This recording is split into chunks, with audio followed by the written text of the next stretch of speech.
Yes. Good evening, all. Welcome to Midweek Geek. And I was about to announce that we'd got an almost full panel of 5 of us already here when we've got nothing in particular to talk about. Everyone's all really keen. But look at what's happened here. We have a ginger beard as well. So there we go. I forgot my Christmas hat. When my wife gets back, I have to find out where my Christmas hat is. And I have a special black Christmas. Mine's black as well. I thought it was green. It looks like it has a bit of green on its tin. Oh, great! The based British colonial hats. Excellent. Nice.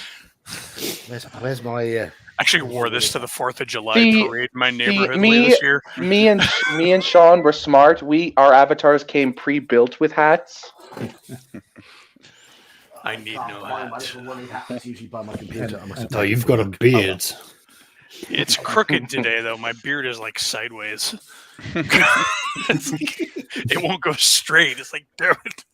It's like a billy goat's beard. That's what it is. The bizarre thing as well, even this is a stream where I've got no particular topic to talk about other than have a drink and just a pleasant chat and just sort of chill out. And it's a full panel. I know the chat as well. The pre-stream was already anarchy. It was hard keeping anyone in line. Zaxius has started the stream pre-molded and pre-seething. It's wonderful. It is a Christmas miracle, and I'm so happy. It's a chaotic stream as well. It really is. I'm going to be struggling tonight. Careful, out of all of us, Saxius lives the closest to actual Santa Claus. So I mean, not anymore. He doesn't. Yeah, He's well, moved to Bristol. He's moved to Bristol. No. I believe I'm closest. I live near Bristol. I live somewhere out in the sticks. But yeah, technically, as far as I know, Geek is closer than I am. And he's already gone. Have internet issues, so if I lock up and disappear, then well, we go. I've got internet issues. My internet keeps dropping out at the moment. I haven't got a clue why. So if I freeze, you are more than welcome to snip my face and make silly images of it. I'm going to say hello to Halakar, hello to Slan, hello to Roland, hello to Oman Allen, hello to Hungar, all in chat. Hey, Hungar. And how you feeling, Hungar? Are you out of hospital? No, I believe he is. I think he got west of us, though. DK's west of us, and sort of the Lapland, not the North Pole. Father Christmas lives in Lapland. Which is the north. He's not finished. He's not finished. I will come out swinging on that one. He's not finished. Speaking of which, have you ever seen the movie Rare Exports? I was just about to say that. I watched it the other week. First time last night. That is amazing. Eldritch Santa, basically. Because over here, our streaming service, it's on Amazon Prime in the UK, and the trailer, totally missells it as some sort of horror film, which it's not.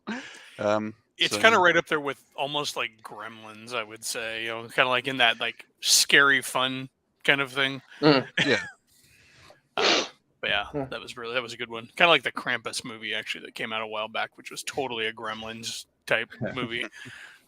But yeah, if you ever needed a way to make Santa seem like an eldritch horror, Rare Exports. That's. Has anybody seen Violent Night? Just came out. I hear it's a silly, fun one, but haven't seen that one yet. Yeah, was that by the guy who did Nobody?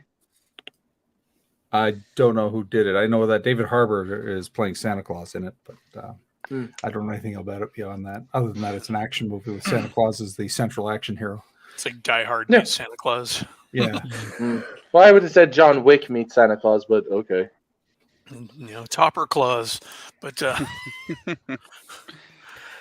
right. So, what should we have? What should we have a natter about tonight? Let's start with what we always start with and talk about any gaming we've done since the last stream. I'm trying to remember my gaming. Did I play Saturday? Well, you ran and I almost crashed one of the games. Oh yes, you did. You did. Yes, I ran. a game of MERP on Saturday for the of the regulars who do pop in to chat from time to time, and very, very pleasant it was too. We had all that session was, I drew a map, I rolled up a number of random encounters and just plopped them in at random at suitable times, and made a game of it, and it worked really nicely. And I've got a little theme going now for next session, which comes on quite nicely. And Saxius did crash my Monday night game just as we were wrapping up, though. You only caught the sort of little summary at the end. I'm running N4 Treasure Hunt, and it's one of the few 0-level adventures ever to be published.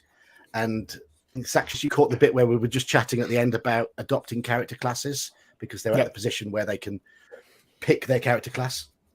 So come into a nice moment. They can almost start being competent adventurers, sort of. But I'll be doing a review of that in the next few days, I think. I've run 3/4 of it now and read the whole lot through a couple of times, so I've got it out all work. So I think I can get a review banged out very shortly. But that sums up my gaming. I think you said in chat you had your game called off, Elfbait, this week. It's on hold till the new year, just with everybody's plans, which sucks because we hadn't completed the adventure yet. We had, so like, I was like, do you guys want to just like kind of just assume that you finished it and like skip so we can start fresh after the 3-week hold? And they're like, no, we got to kill the big bad spider. I'm like, all right. Got to be completionist. Exactly. I'm like, that spider's going to kick your ass. We'll go round. Yeah, my group of 0-level characters took out a ghoul. Yeah, nice. They tied on initiative with it. It managed to paralyze one of them, but obviously they attacked it at the same time. And even though they'd got -4 to hit because they weren't proficient with their weapons, they rolled really, really well and killed it in 2 hits. Nice. Very lucky. Very, very lucky. Saxius, any gaming? I've had one game out of what should be a weekly of 3. So I'm doing a 1 DM, 1 player game, and it's set in like the equivalent of like the Isle of Crete, with like Roman and like old Rome and ancient Greece cultures mixed together. And the player is playing a lower nobility Russian wizard who has run away from his home and has now landed on this island to sort of, explore. And he is getting sort of like into the whole thing of the politics of the city. And he has now accepted a position as a council, so it's not a counselor, but like an advisor for anything arcane, as the city does not have many wizards, so it's given him a position of prestige. But because the player values his freedom, he doesn't want to be just owned and borderline a wage slave.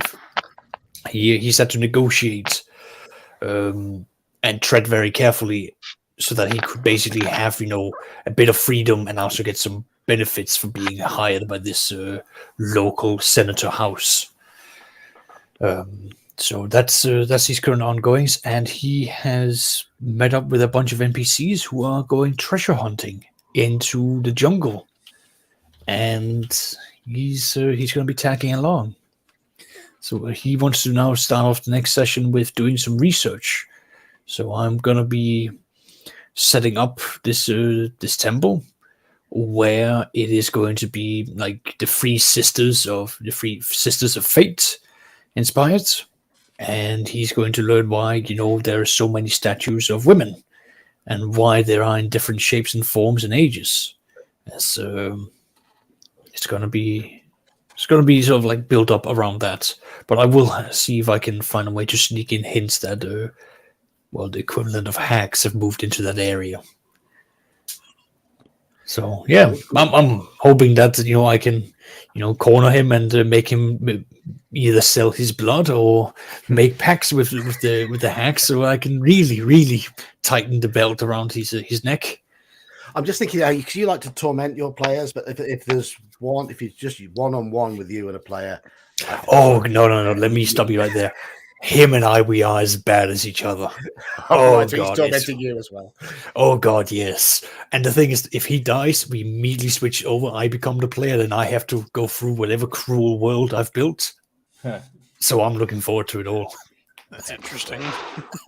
This is a hello to Blaine and to Daniel and to the K5K. All have joined us while we're chatting, and Ian as well. Hello, Ian and DK.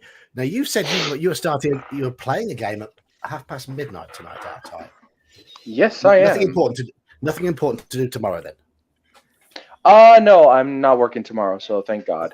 But no, I'm playing Lords of Olympus.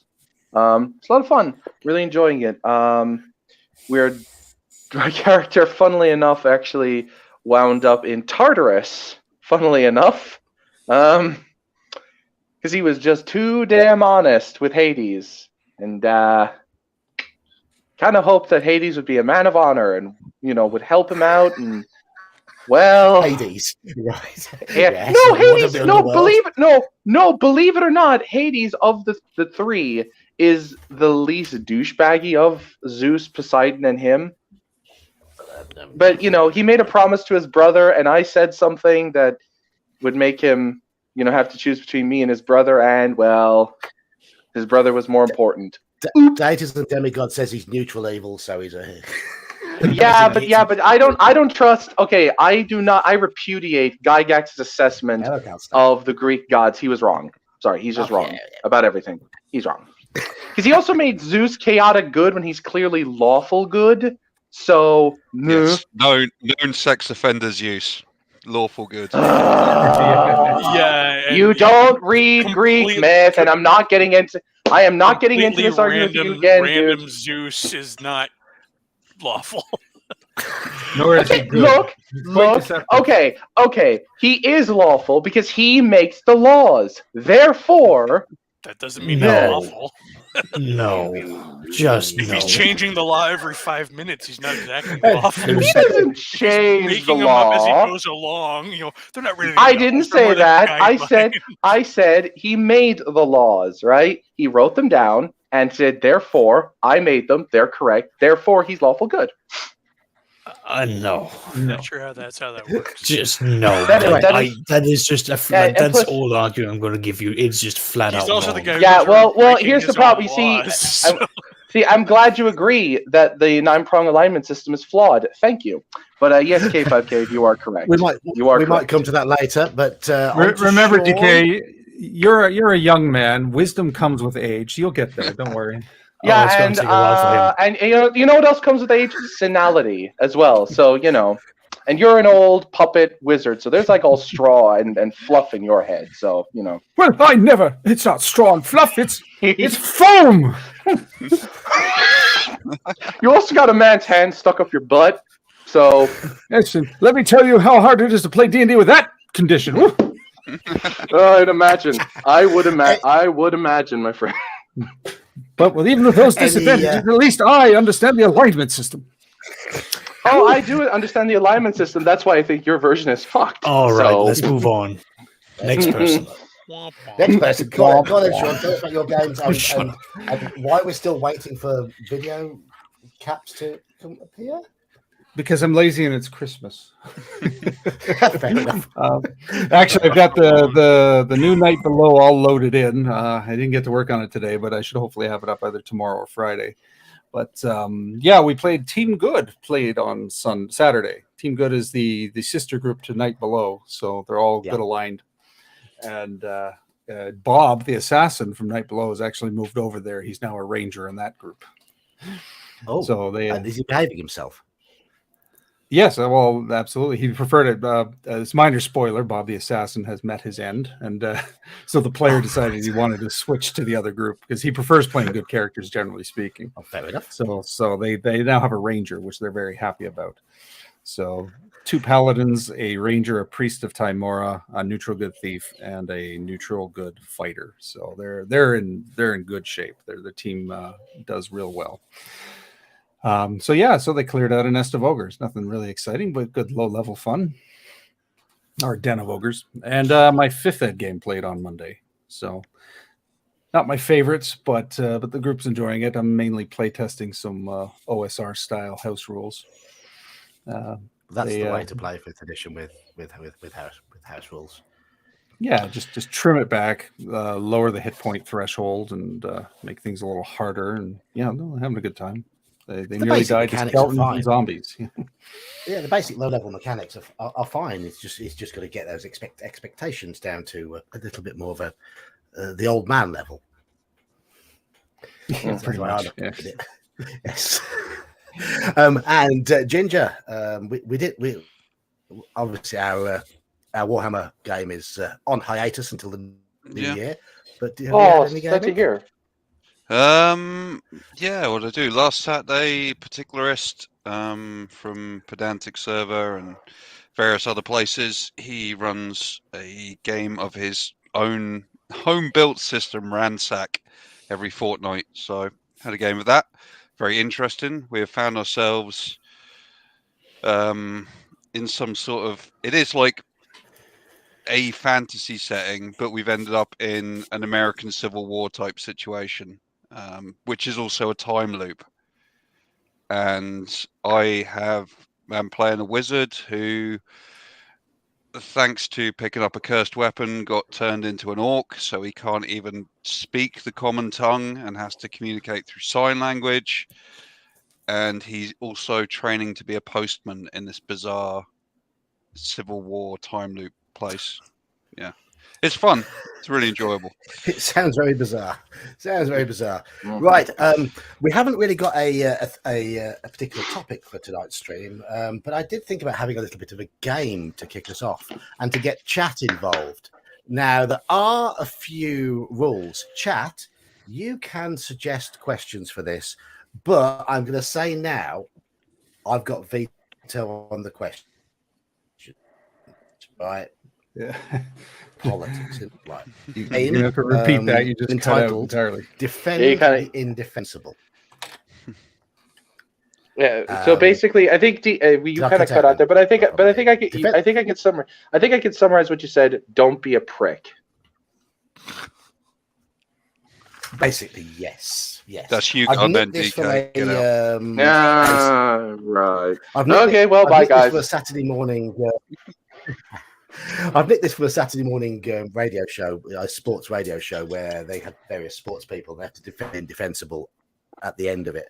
And it's usually arguing that the latest sporting hero is actually rubbish. They have to sit there and argue for about 30 seconds about how rubbish this latest sporting hero is, when everyone knows it's precisely the opposite. So, who wants to go first? Right. Saxius, I've got a very predictable question. You've got a minute to defend the indefensible. I want you for the next minute to argue that number crunching and precision, such as encumbrance in role-playing games, is a complete waste of time. Everything should be story, improvisation. Oh, the Stormwing fallacy. I don't envy you, dude. I can do that. This one was predictable. So, you've now got to defend that statement and try and make it convincing, because we know you don't believe it. No, but I do see the points in it. So, I mean, the first thing is, of course, it's all apart down to what you want out of your game. So, if you're already coming in with this and you want the whole number crunching, you want to have, the encumbrance, you want to have all of these sort of things, fine, that's the game you want to go for. that's not going to be it then. If you want something that's going to be a lot more oriented towards the story itself, the development of the characters, the explorations, the interactions, the character developments, something more akin to what you see in the movies, especially the TV shows that many of us can think of several that we really like. That's going to be the focus. You're just shifting the focus over towards that. And it's just simple. It's going to be a case of, all right, the DM has got the final say. They can quickly sort of go, let me look at your character sheet. Bam. All right, it looks like you've got too much on it. Or what elf did. Hold on a moment. No. Hold. You are fence sitting here. You've got to No, I'm not fence sitting. Firmly on the side of the story. Well, yeah, but the whole build-up for this is that I've got to lay down the groundwork, right? You got to put it down. So I've already established now, okay, fine, so this is what you want. But if you're now going to go straight in for the story, the exact examples that I'm giving you right here is that think of the TV shows where the character development, where the story is the front and center. It's not about whether or not you are looking at characters that are they holding the gun right? Have they got all the right equipment on? That's not important. Because that's not why you're sitting and watching the TV shows. That's not why you're trying to get immersed into it. It's the same reason for why you're not getting into these games for the sake of sitting with spreadsheets and numbers. You're coming in here to escape. And in order for you to do that, you've got to let go of some things. And some of it just means that, for example, the encumbrance is just not going to be worth the time, because at the end of the day, if you take something like 5th edition, you're not going to be oriented towards, how much hole can you get into your character, because by the end of the day, you're going to be getting a bag of holding. So that already makes the entire thing obsolete. So right there, back to the focus of the characters, back to the focus of the story. And at the end of the day, it's still going to be down for the rule of cool, because you want the players to also have fun. So as the DM, you should be turning around and saying like, okay, let's listen to what the rule of cool is that you want to invoke. Let's not, look at the exact numbers for what makes this. Let's not look at the character and say, oh, do you have this skill? Do you have that? No, rule of cool. You want to be able to do this. Is your character capable of doing that? Well, they're probably going to have some odds against it, but you have a chance. I think you've managed your minute there. And you managed to... yeah, right, okay. To be honest... I think we all prefer. I think it's a balance, isn't it, depending on the game for most of us. But, right. I just wanted to ask you that question because I wanted to ease people into the idea of what we're doing. DK, this next question is for you. Oh, boy. You have 1 minute to defend the statement that people should only play Wizards of the Coast official content. All third-party content should be ignored. Abort mission! Okay, I will say that the use of having pre-2019 Wizards of the Coast material is very useful and very convenient for newbie DMs who do not know what they're doing, and the guidelines therein are useful enough that they are able to gain a basic grasp of what the game is trying to do. It gives them characters, NPCs, objectives, a world map, and a concise, quote, story that allows them to give an experience to players who are new to the game. That is my defense. You've got 34 seconds to go still. Babble. Wizards is great, awesome. I love Hasbro. We're going to enslave by our corporate overlords. There we go. I'm done. I can see the point. All right. Did that make you feel dirty? Yes, it made me feel so dirty. I don't like it. I mean, the actual point, it basically boils down to like, are you going to be looking at the products brought out by Wizards of the Coast and specifically what those books says? Because then you're going to be looking at almost like the different editions. Second edition has got the books that are specifically for that. Same with if you go back to first edition, they've got very specific niches and what they're trying to aim to achieve. And there you go, focus on that, and then at least you're within the framework of the rules. You're within what is, effectively sort of preordained, supposedly, looked at the very least. Now, game tested, we all know that's going to be a bit of a stretch to say by Wizards of the Coast because they do not game test their products and cross compatibility. But what they do is for each book, look at it and go like, well, what do we want out of that book? Yeah. If nothing else, they marketed it well. Nothing else. Oh, yeah. Have I locked up? Looks No, like it. you're good. Oh. Oh wait, Well, I Actually, can hear I you. think you Just might can't have. see you move. Yeah. I'm good, yeah. am I? Yeah. There you are. Oh, There you we can't go. see me move. Okay. All right. Yeah. My internet connection's really. Oh, well, anyway, a good attempt there, DK. Good attempt there, DK. Right. Elfbait. How are you for a question? Go for it. I may Elfbait. suck at this, but go ahead. People with beards should be made to shave before playing role-playing games. Oh. Well, I just Well, love you your know- stare. Elf. So, removal of beards will help with concentration at the table. There'll be no beard stroking, no trying to keep it straight. Also, it will remove the potential for itchiness. It also completely eliminates like snack dribble into your beard, the accumulation of Cheeto dust, which shows up much better when you have a nice white beard like myself. So yeah, I mean, getting rid of your beard could certainly streamline your experience. Also, it broadens your range of characters you can effectively pull off because you're no longer limited by the physicality of your beard and what people are perceiving when they're watching you play NPCs and characters. And Elfbait, the most important two of them. One, whenever you do that snappy thing of closing the book to emphasize a point, your beard won't get stuck between the pages, right? So that won't hurt. And your players won't have a nice little cleavage point to try and throttle you with. I don't know. What are you doing to your books that they're sticky? Oh, dude, why? This is Christmas. Not yet. It's a white Christmas. Oh. Okay, I can see that. I'm sure he's yellow talking about signal eggnog. appearing on this screen in no time at all. Right, Just okay. let it snow. Let it snow, let it snow. Taxius, I veto your face. Shut up.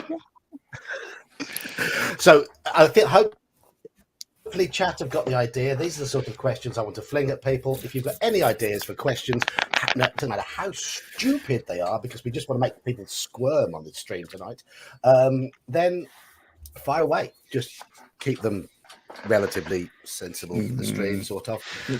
Okay, There's a reason I never joined Sean, debate club or Toastmasters. You know. Sean. Grumpy Old Stan asked for a white Christmas, as in WIGHT. So like a Night of the Living Dead. That'd be kind of cool. Except all the enemies can level drain you to death.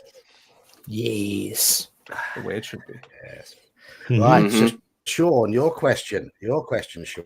Basic D&D and its various derivatives, such as OS, are all far too simple in order to run a fulfilling game. I have to defend that. Shite. When people come to the table for nuance, they come for high adventure. Basic D&D doesn't give you anything. Like, look at the weapons list. You've got at the core, it tells you to use D6 for every weapon. I mean, come on, what the hell is that? And then Just imagine when you get, hey, this is my time. Imagine Be quiet. DK. Shut up. This is look at the weapon list when it's even supposedly nuanced. The individual weapon damage is dumb. It makes no sense. A dagger and a staff both do D4, but a staff is slow, so you go last. No, come on. You come to the game for detail and nuance. You want to roll to see if your character gets disease. You want to see if your weapon has speed factors so you can go before the other guy. You want spell components. You want to be digging through your pouch to flick guano at people like Dark Knight to cast your fireball. Jerk off motion. Just listening to the grognard. And that's why you don't want basic D&D at your table. You want something more detailed and nuanced. Thank you. And you have time to prepare for your next one, because Halakar has a good one for you as well. And I think we'll have to just tag that one, because... the Spectre's the best undead monster in D&D. Yes, that one's being tagged. Omenel says every game must be simulationist, otherwise you cannot suspend disbelief. I don't know how I feel about that statement. I feel very strongly about it. Well, I will say for a fact that you can't. I would say you can't really accurately simulate with D&D anyway. So I'd say, why would you fucking bother? So you want to know Right. why the Spectre is the best undead monster? Is because they will terrify the hell out of your players. And when that Spectre floats up through the floor because it's non-corporeal and faces your enemies who can't, or your players who cannot even touch it because they don't happen to have magic weapons because you're a cruel DM like me, and a single touch will double a level drain. Yeah, that Spectre is the best enemy to give your to make sure your players are wishing they wear the brown pants. That's why the Spectre is the best undead. Ghosts are better. Right, Gingerbeard. Okay, I think KVK has got a really good question for you. I think this, Oh boy! I think this. There we go. Oh my there we God. go, Gingerbeard. Will be There we go, Gingerbeard. There is Oh. statistical evidence that 1D&D will be numerically superior to 5th edition and all previous editions. Provide evidence for your claims. Oh. You have 1 Most minute of to my Google. answer, yeah. Well, most of my answer will need to be taken up with a caveat because I have mentioned that I work for a government statistical service. So, of course, I have to preempt this answer by saying that nothing I say reflects on the actual statistical information that I use in my everyday job. Plus, I'm not even in the statistician's career path. I don't even know what career path I'm in. Anyway, right. Statistical evidence that 1D&D will be numerically superior. What numerical superiority can we drag out there? I can think of one. Will it sell more? Will Well, it have that's the more thing. numbers? Yeah, or will High it have? sales.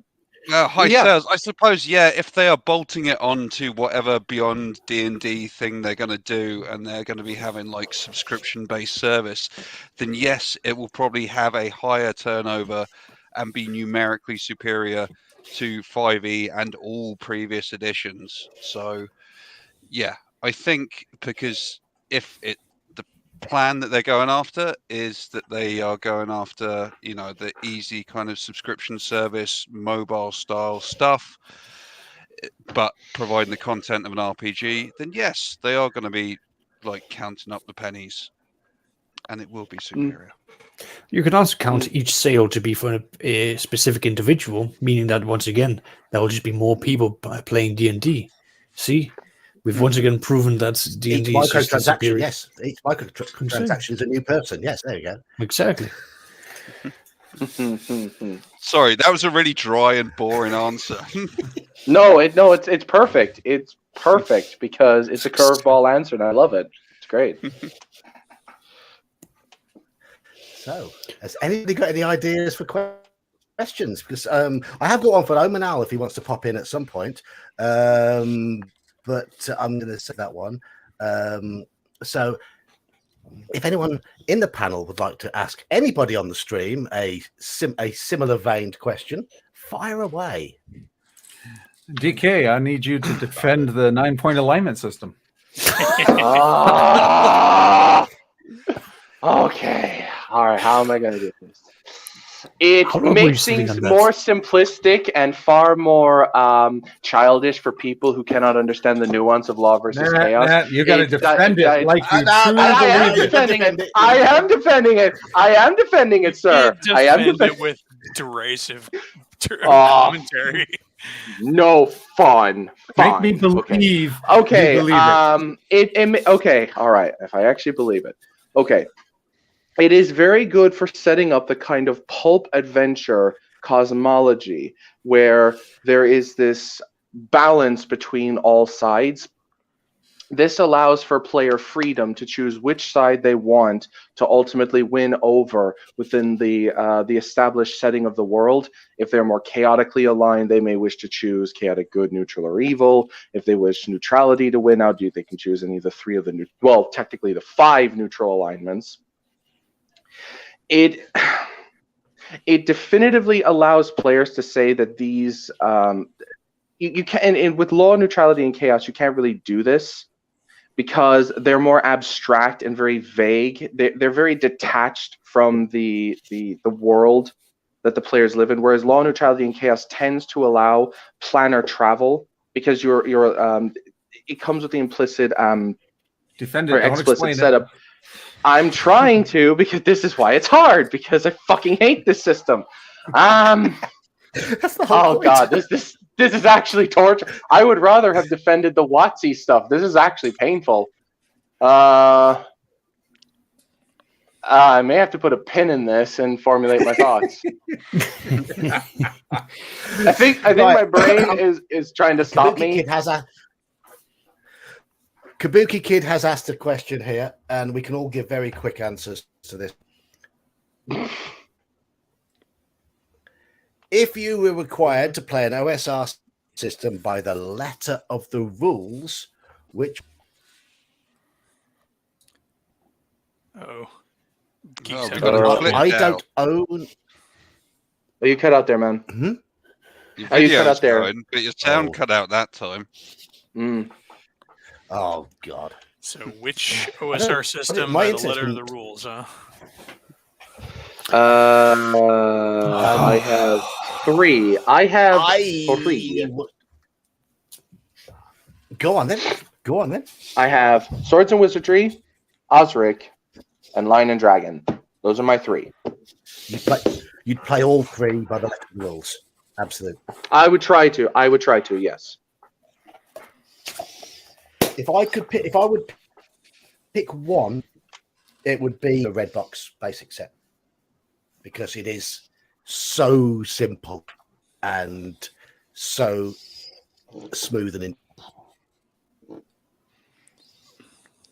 fuck. Else got any different suggestions? Or for me, it'd probably be OSE. Just everything I've seen of it, which is effectively the Red Box, but it's so nicely presented and clean, and the formatting is modern. I think it would be easy to teach and then pretty slick to play. And if you want to make it more in depth, just add the advanced rules and you're done. Well, yeah, and one of the things I like about the advanced rules, honestly, is the AD&D feel, but not jumping out of that BX, kind of level of play.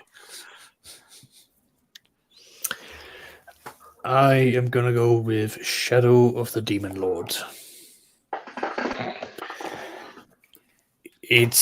I have run it rules as written. There are certainly areas where the interpretation of said rules is going to be boiling down to the DM, because you can argue both horrific abuse of the rules, and you can also argue down counter rules with that. But it is light enough that the players don't feel that they are restricted. It's got a lot of the whole, roll against your stats, rather than, here is a long list of different things. And the replayability from the core book alone is just fantastic.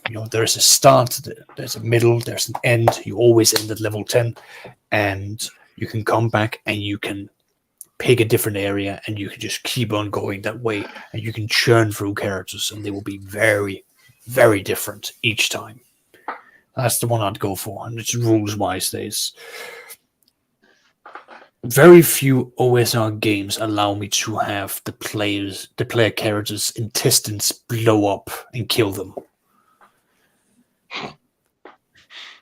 because those characters just need to die. I get the strange feeling that Saxius gets off on torturing his players. I don't know why. He's a killer DM. That's good players too. So it's a good little symbiosis. You cannot call me a killer DM, because there's no bodies to prove it. Only you just admitted it. Character sheets. I mean, I don't know why there's so much friction between Saxius and DK, because you both get off on torturing your players, so you should have something in common. When do I torture my players? When did I do that? Every time you run a game. Oh, no, it's fine, man. No, I don't hate Saxius. I'm just like trying to tease him. So, Ginger, Sean, I was about to be Ginger, snarky and Sean, say any additions to any of the systems that have been mentioned? Yeah, I was going to say AD&D because there's a rule in the book that says if you don't like the rules, just make up your own. So like that gives me full Good license to answer. do whatever. Like in every game. Exactly. But Yeah. in the spirit of the question, I'd Yeah. probably go old school essentials because it is clean. And of the games that I do run, it's the one that I've house ruled the least. Like I've got 1 page of house rules, and even them it's just a flavor kind of adjustment. I could easily dismiss them. Like my AD&D game, I try to base house rules on something that I can justify in the text, but eventually you have to flesh out things that are missing. So yeah, so I'd go old school essentials because it's fairly complete. Yeah. Sounds good. Ginger? I was going to say, but hello, go ahead, Ginger. Ernie Noah, for popping in. Ernie has said, as fond as I am of AD&D, I might pick 2nd edition. I think I'm going to agree with that. Mainly because I grew up playing 2nd edition and not following rules as written. So it would be kind of a fun labor of love to actually try and run it, sticking to the rules. That would be. Yeah. I'm actually gonna run an experiment with Swords and Wizardry to run it as rules as written, while defaulting to Osric to fill in the gaps. Oh, they're both written by the same guy, so should be easy enough. I don't know. I think Stuart Marshall did. Stuart Marshall edited, but Matt Finch did most of the work. Really? I did not know that. That's really cool. Sweet. So so thank you, Calstaff, for the $2. And yeah, if you hit hit what was hit it? that like Smash. Have I ever said smash the like button before? I know You a have lot not. of this. No, you haven't. There's a first. Smash the like button, ring the bell. It's a Hit that subscribe. Yeah, subscribe, Yes. subscribe, boys, and comment so that you can get that engagement up. Yes. Exploit that algorithm, boys. But here's a question for you that popped up in the chat, Geek. One that you love. Geek, Method 5 is clearly the best character generation method for D&D. Explain why. Defend. Right.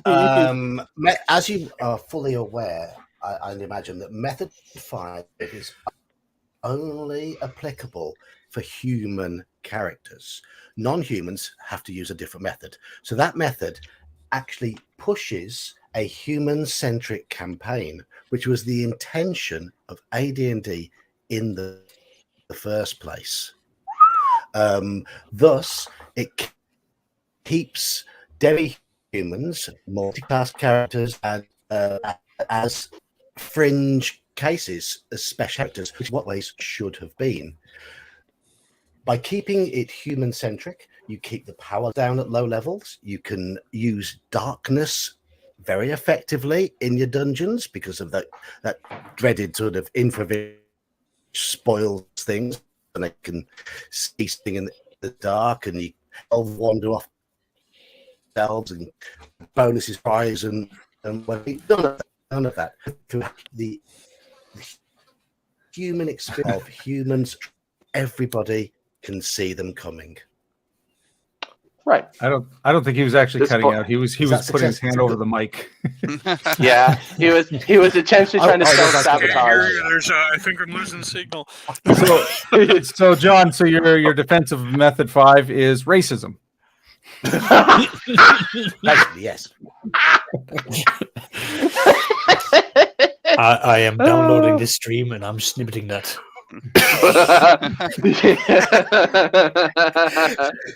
Oh, it's great. This is a that's geek. That's geek. Sort of clips. That's geek you need cancelled. more attention. You need more attention. What better way to give you attention than to give drama? It's a shame I'm not on Twitter anymore.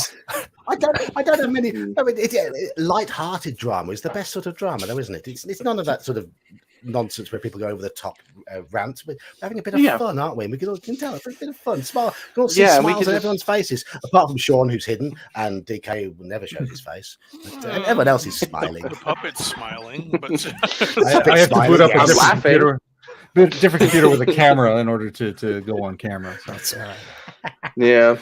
So next question then. Okay, Saxius. Player characters in RPG should never die. Oh. should never die. Specifically, Never die. Just So see let me, Saxius struggling. I'm really like getting my head around to find a loop for this. You can see the aneurysm forming. God, yeah, it's sort of like fuck. The twitch, the blood pressure is just rising. I can't. Like I cannot because I need some characters to die. Like they have to die. They can't live in my game. I'm sorry. I can't. This is a defend that. This is a psychological dependency, man. You need help. No, I need more dead characters. It's like cowbells. Some people just need that. Okay, so I don't need to die. It's so difficult because I even ran maid RPG and tried to kill the characters. Like, I thought the chaos of the stream would kill him, but I think there's go on Twitter and argue this. Thankfully I'm here's off Twitter, but yeah. okay. Halakar just gave you some rope to pull yourself out of the hole. If a PC dies, that means their 15-page backstory was just wasted. That's so unfair. But maybe that'll help. No, It was always wasted as soon as they handed it to me. Yeah, exactly. That's true. I want to actually, if ever this happens, I want to do this one time. I just get one of these kind of players, this kind of group that loves these kind of over elaborate backstory, and just have a portable shredder just sitting behind the DM screen so they can't see it, and then they hand it, and I just go one page at a time.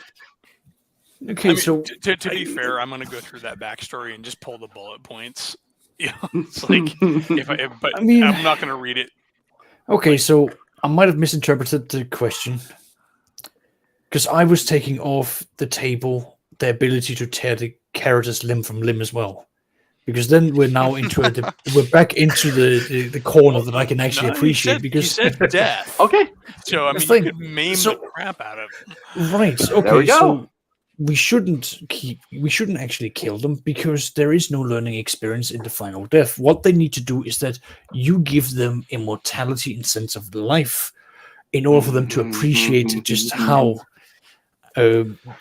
what it's going to be like to have a crippled character. They will suddenly learn to be very careful when looking for traps. Missing a finger suddenly becomes very important, especially when it's the thumbs. And it becomes a learning experience where the character and the player has to adapt and learn. And you will get some extraordinarily seasoned characters and players out of that from experience, meaning that when they are allowed to retire their characters because they can't die, they will now appreciate why death is such a wonderful mercy, and they might actually start asking for it a lot more often. Grumpy Alistan asks you, Saxius, have you ever read I Have No Mouth and I Must Scream? Because I have. I have not read that. But you should. You should. Trust me. If you want to see what happened, like that, there are that at the end of that story, the characters would be better off dead. Like unironically, they would be better off dead. I'm not gonna lie, but there are many stories that goes like that. So it's probably the most horrific way a character has ever gone out the end of a story. Yeah, I don't think anyone can match that level of horror. Just no. Mm-hmm. Just read it. Read it, Saxius. Your sadism will be thoroughly satiated. Mm-hmm. Yeah, he was a great writer. He was just a shitty human being, Quebecy kid. I don't like Harlan Ellison. He's a douchebag. I like Kabukit's method because I've done that to a player as well. Character sheet? I've handed them a lighter and told them, take your character sheet outside and I want the ashes afterwards. I would keep character sheets so I can have them come back as dead NPCs or undead NPCs. I wanted to prove a point.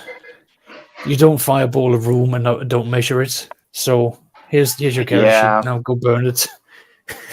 Yeah, what? Well, I actually had a cool idea for a trap like that I told K5 the other day. Basically, a wizard sets up a booby trap with a glyph, basically glyphed fireball.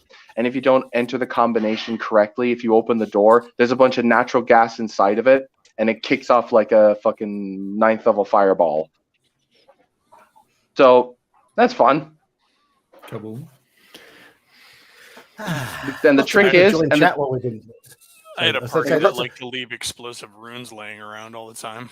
Like Yeah. cast explosive runes on That's what it's folded for. piece of paper and leave them under pillows in the inns they stayed in and stuff. And That's a running joke in Order of the Stick. It's like they open up a piece of paper. It's like, guess who memorized exploding runes today?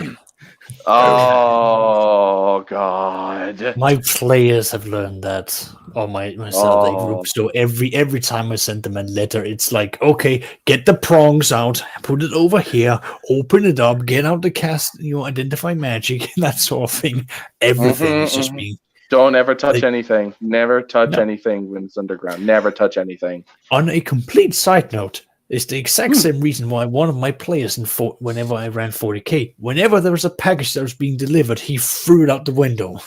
Because I had sent him anthrax, bombs.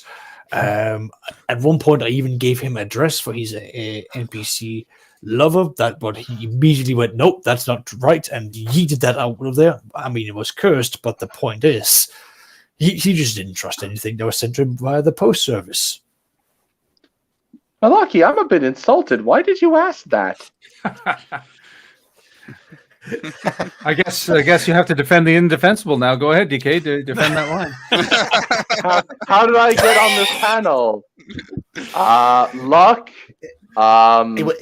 DK was my first ever panelist on this stream. He was the first one What? to ever join me on stream and put his voice Oh, wow. out there.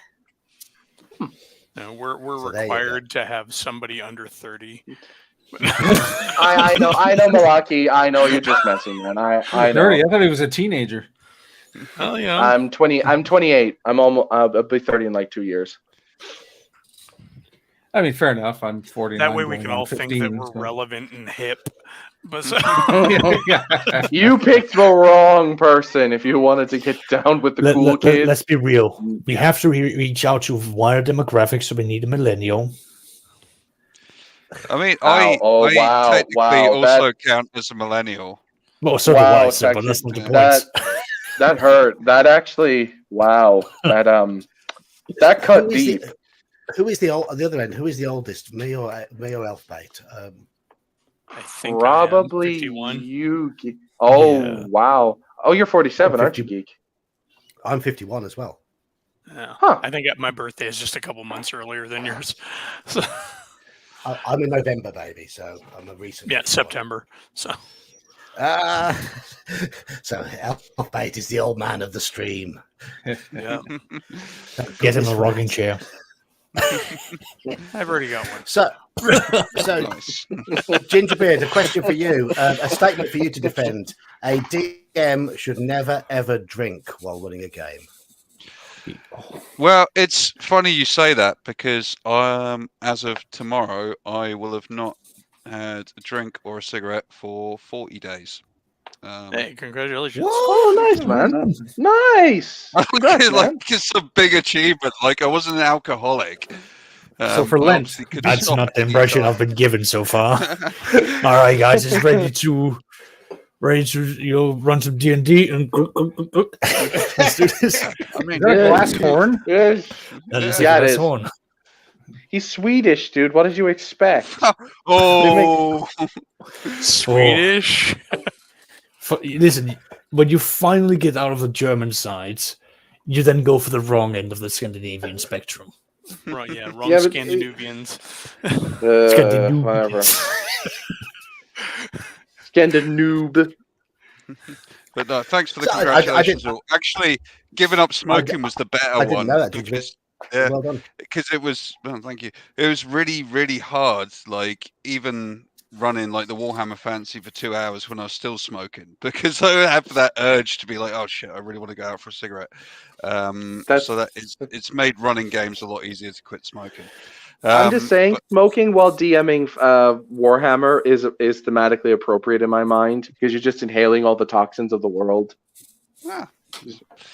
But a DM should not drink while running a game. I mean, yeah, it lowers your ability to read the fucking tables. Sorry, I'm remembering not to swear to get you demonetized, even though Sax just said that. Oh, it's already been done. I've already given up on that.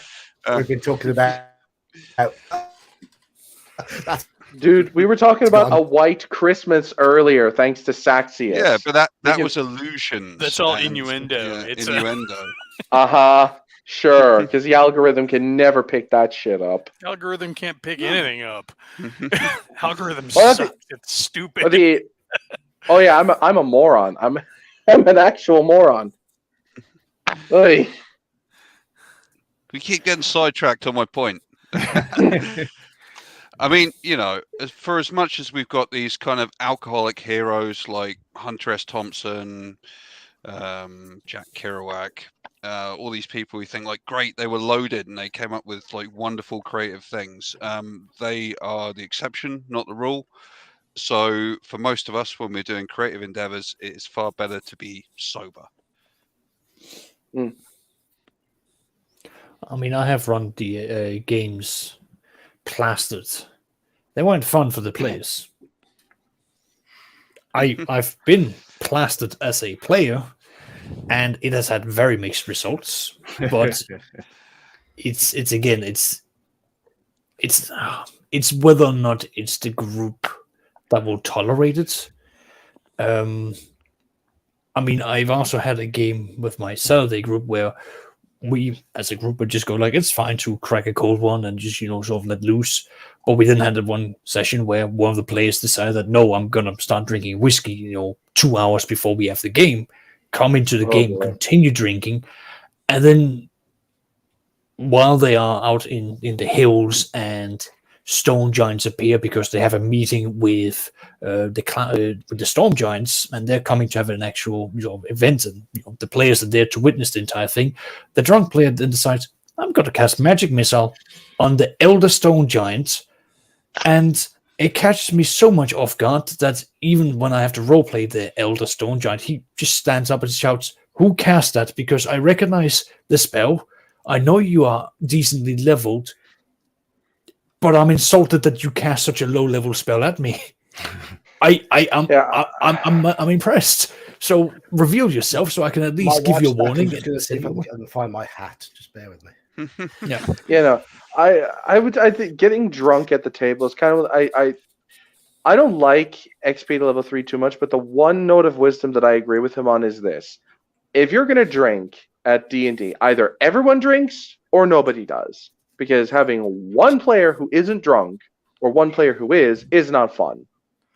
It just is. Well, the same applies with people smoking up too. I've had that. People would take a smoke break, go out for some marijuana, come back, and half the group would be unfocused and stoned, and the other group are there to play, so they're clean. It's like, Love the hat, Geek. Love the hat, dude. It's great.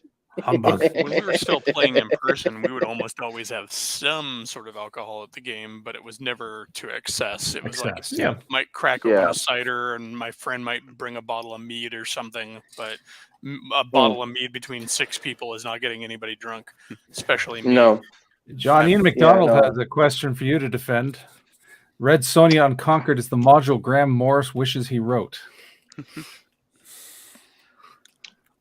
I was hoping nobody had seen that one. I actually owned that module. I was ready to eat up anything based on those crappy movies, even though Okay. Right.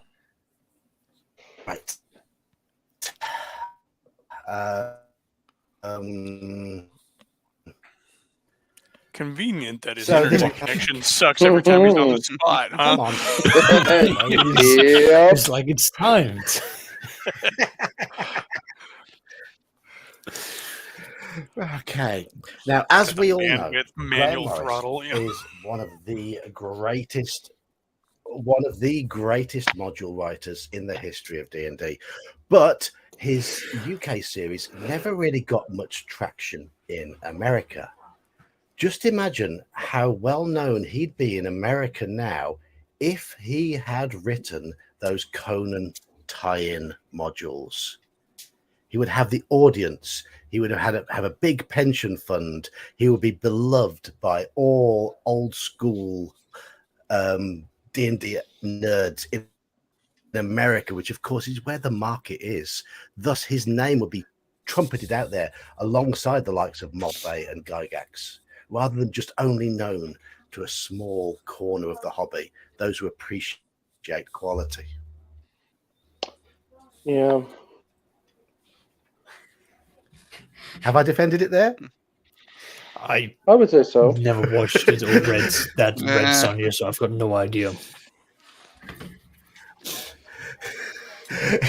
Red Sonja, RS1, Red Sonja is. Ian asked the perhaps question. Let one Ian of- McDonald decide whether John defended it adequately. That's fair. I hate the Conan series of modules. I think they were dreadful. The only good thing that really came out of them was the luck mechanic that you could put into your games. Module across the hobby. That's the thing.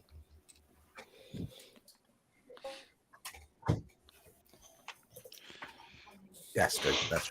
I don't know how much you're hearing of what I'm saying at the moment, but because my internet connection is popping in and out, I may have to reboot my computer at some point. But and I have You're having a light show. fan back as well. So I don't know what to do. Ghost. I don't know if that's- It's you haunted. can all see the light show.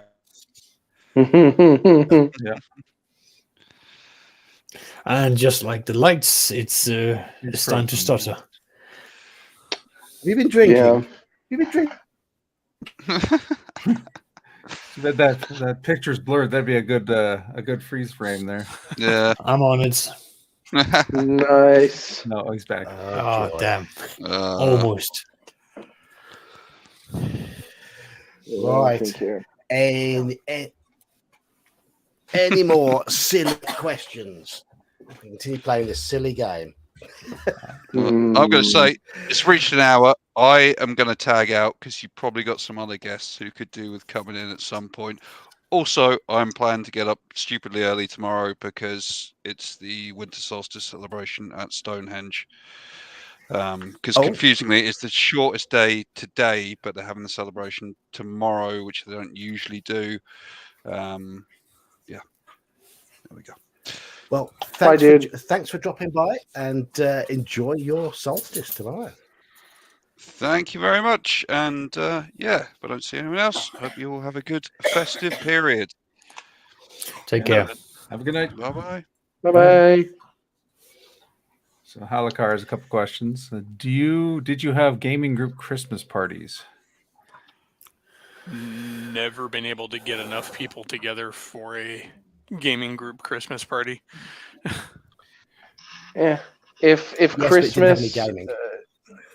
yeah, I was going to run last Sunday, but I was too tired from work, so I just called it quits. And I'm going to reshift my Lion and Dragon game to be better, get the map more thrown together, get the dungeons done, get the random encounter tables done, get some more quests for them to do. You know, because I've been busy lately. But it would be kind of cool if I ran a. Oh, hey, Elman. Hello. Ew. Well, you know what? I'm going to have some fun. Are we gonna- Whoever wants this? Be witnessing you doing your bicep curls. Oh, I have 100 left until I hit 10,000. Oh, damn. So that's since Thanksgiving. So I did 100 this Well, you morning. aim to hit 10,000 tonight. Yes. I could do it over the next 10 minutes, but it's only 100. I mean, it only takes 50. Wait 5 minutes and 50, and I'm done. Anyway, it looks like John's froze. Yeah. He's doing That's fine. He'll I'm gonna look it reconfigure up in a second. because I know he's done this a little bit. Mage's musings. Explain why PvP helps foster group cohesiveness. Why PvP fosters group cohesiveness. Yeah. That's a I'm very gonna bro reboot my SR browser talking point, because my I'm missing everything everyone's saying at the moment. You're reading out the week. I'm sorry, John, you froze again. So Yeah, I think He's he said rebooting. he's logging out to reboot. yeah. I don't know. When I was in school, I ended up being friends Well, with that- everybody I beat up.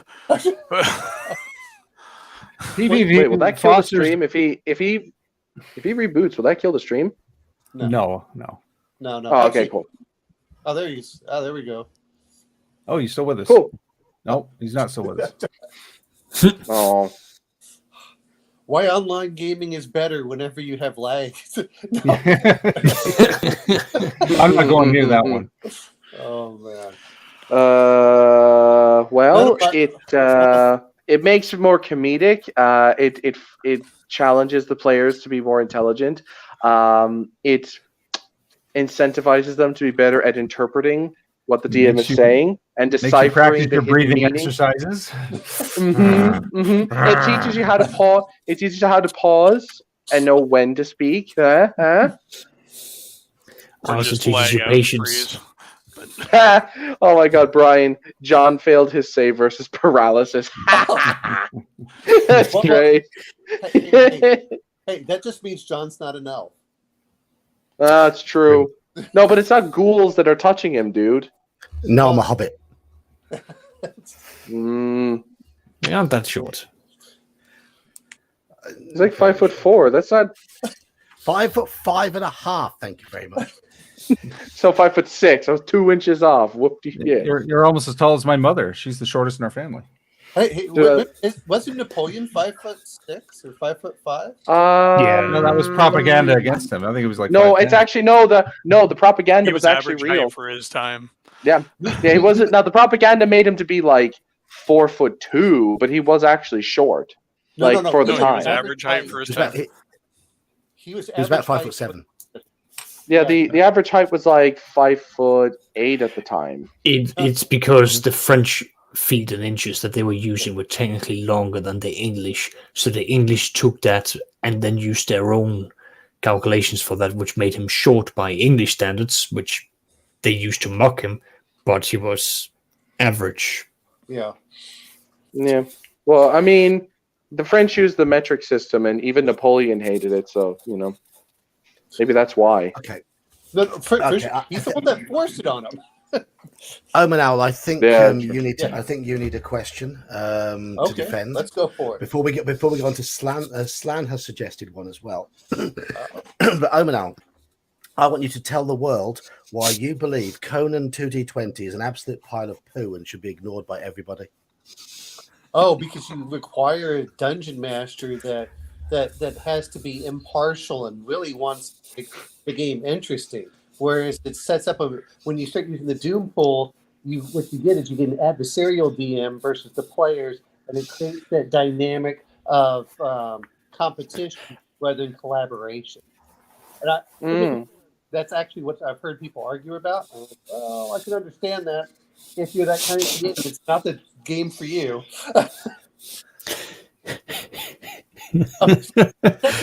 Like, maybe I'll try this. but I mean that's but yeah, that's a little too easy. You need a harder one. Hey, you got You your need a own hard one. T-shirt. Okay. Oh, you can have this one then as well. Okay. There you go. You know what? I have those dice. Yeah, as I say, somebody already made Yeah, it. somebody already made them. Yeah, DCC it's called DCC. DCC did it already, dude. Yeah. Wait a minute. I've got my 2 pounds of dice that came in for Goodman Games. And then I got a poundo dice as well. Yeah, it's great. And then I also have the one that does D3, D4, D5, D6, D7, D8, D10, D10 percentage, D11, D12, 13, 14, 15, 16, 17, 18, 19, 20, 22, 24, 28, 26, and 30. Yes, that's what's all in this package right here. DCC, DCC, buddy, I love your Warriors. But you need to stop smoking crack. This is ridiculous. I bought this somewhat as a fluke, but yeah, these are the normal dice. Nice. The normal DCC dice. The 2 pound. Ernie wants to know Yeah, if normal DCC Ernie would dice. like to know if there's any one-off games over the Christmas. We did that, but it didn't Ernie- come out Ernie's to a one-off. It came to a two-off. Just in knowing whether there's any one-off games between Christmas and New Year. Oh, I'm sorry. I thought he was asking if there are any Christmas games we played. We did OSC earlier last Oh, week. nice.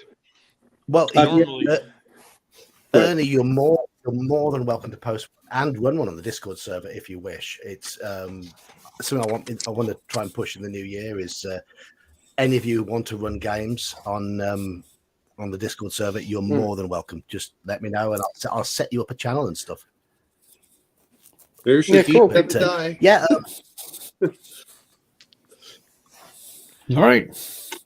Yeah, Might do that. I used to kick off my Call of Cthulhu seasons on Christmas with a Christmas-themed adventure scenario. I'm But, going to we haven't been able to do that. I'm going to have a fun one. Why should we be using unfair dice in our games? What do you mean unfair? What do you mean? Unfair means that it's not perfectly symmetrical, so the sides are not equally balanced. So We a can't- non-platonic, basically a non-platonic solid, essentially. Yes. Well, that's basically a D10. How Yeah. come we're using D20s that are marked as that have 1 through 10 on them? Why do we use D10s? I don't know. Out of habit, I Because guess. different sized, different shaped dice are fun. I mean, No, really, that's what it comes down to. D10s are not fun. Clickety math rocks. D10s are evil. I'm sorry. I will never defend non-platonic solids. They're evil.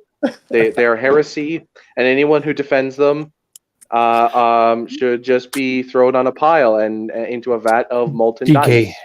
DK, can I They're evil. interest you in some Warhammer? In some Warhammer RPG? I love percentile based systems. I'm just saying. Call of Cthulhu would be better if you rolled a D20 instead of 2 D10s. I'm just saying. I've rolled No, a D20s. I rolled 2 D20s, and I just take off the first. I take off the 10s. There you go. That's all. Nothing can make Call of Cthulhu better. It's already the best game out there. Yeah, there's No, one it's of not. the few games that consistently got better with every new edition too. 7th edition is actually better than 6th. And Look, all I'm gonna say is Gygax made 3 perfect versions of the game, and then he quit. And then, as far as I'm concerned, He everything quit, he after got that fired. wasn't. He was out. he didn't Dude, quit. He didn't quit. There was a coup. Dude, he That's was- fair. he was- Okay, but the point that I'm driving at is every edition afterwards is not real D&D. So All right. So, what was the one with Dave Arneson? Was that real D&D? What was the one that Gygax himself played? If you really want to get to, nobody No. played the game. we the way are it we was are going to go written. down the rabbit hole of the Broisar horse shit, and that'll just raise my blood pressure. I don't want to hear about that stuff. Actually, Oh, you know what? horse shit. Actually, what I heard. Yeah, No, like Liz. Gygax win. Yeah. Yeah, Did cool. you say that? No. Yeah, okay, plenty. No. Okay, No, no. I nobody know here. I know what's happening. He was he gave us some bait. We've swallowed. We're gonna end it here. Yeah. Before we actually go down that topic, because I know what he's on about, and it's not worth our time because no one believes that here in this stream. Exactly. Well, Helicard. his son himself said he played D&D. That's the thing that came into it. Here's what gets me is who's the real guy? The one that was at the DMG, or the one that complained that no one was playing his game if they didn't follow everything in it. Yeah. He said both things.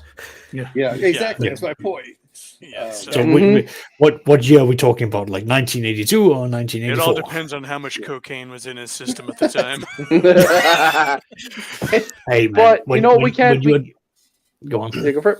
No, you go ahead. I was just going to joke that TSR just made so much money that they made Wall Street look like pussies. We all know that. Yeah. Yeah. Players wanted a standardized rule set, and Gygax took their money to standardize his Coke lines with a credit card. Anyways, Christ. Is anyone else? No, no mind. I want a fun one too. I just don't know what it is. Mm-hmm. Let's get some more fun. Wants to fling it. There's some more daft questions. Any more daft questions? Why is Rangers the superior fighter? Oh, in 5e. I was about to say, in First Ed, they are the superior. I literally asked this of you guys. And you said the Paladin was better. Like yes, yeah, no. Okay. Like I will put forth why I would have thought the Ranger was better. The surprise ability is extremely powerful. Their ability to hide in woodland terrain, and I think in the underground as well, if I remember correctly. Which edition? They're tracking a bit. First edition. Okay. The tracking ability is ridiculously high, even in urban environments. It's really good. Their damage output is fairly decent against some of the most common enemies that you'd be fighting, which are giant class monsters such as kobolds, trolls, ogres of both types, giants, orcs, and trolls. I would say the fact that they get a huge boost to HP at the first level, and they get 2 extra hit dice after the standard fighter and the paladin do. Their weapon restriction isn't as bad. Like the magic item restriction isn't that bad. They get more magic than the paladin does, and earlier than the paladin does.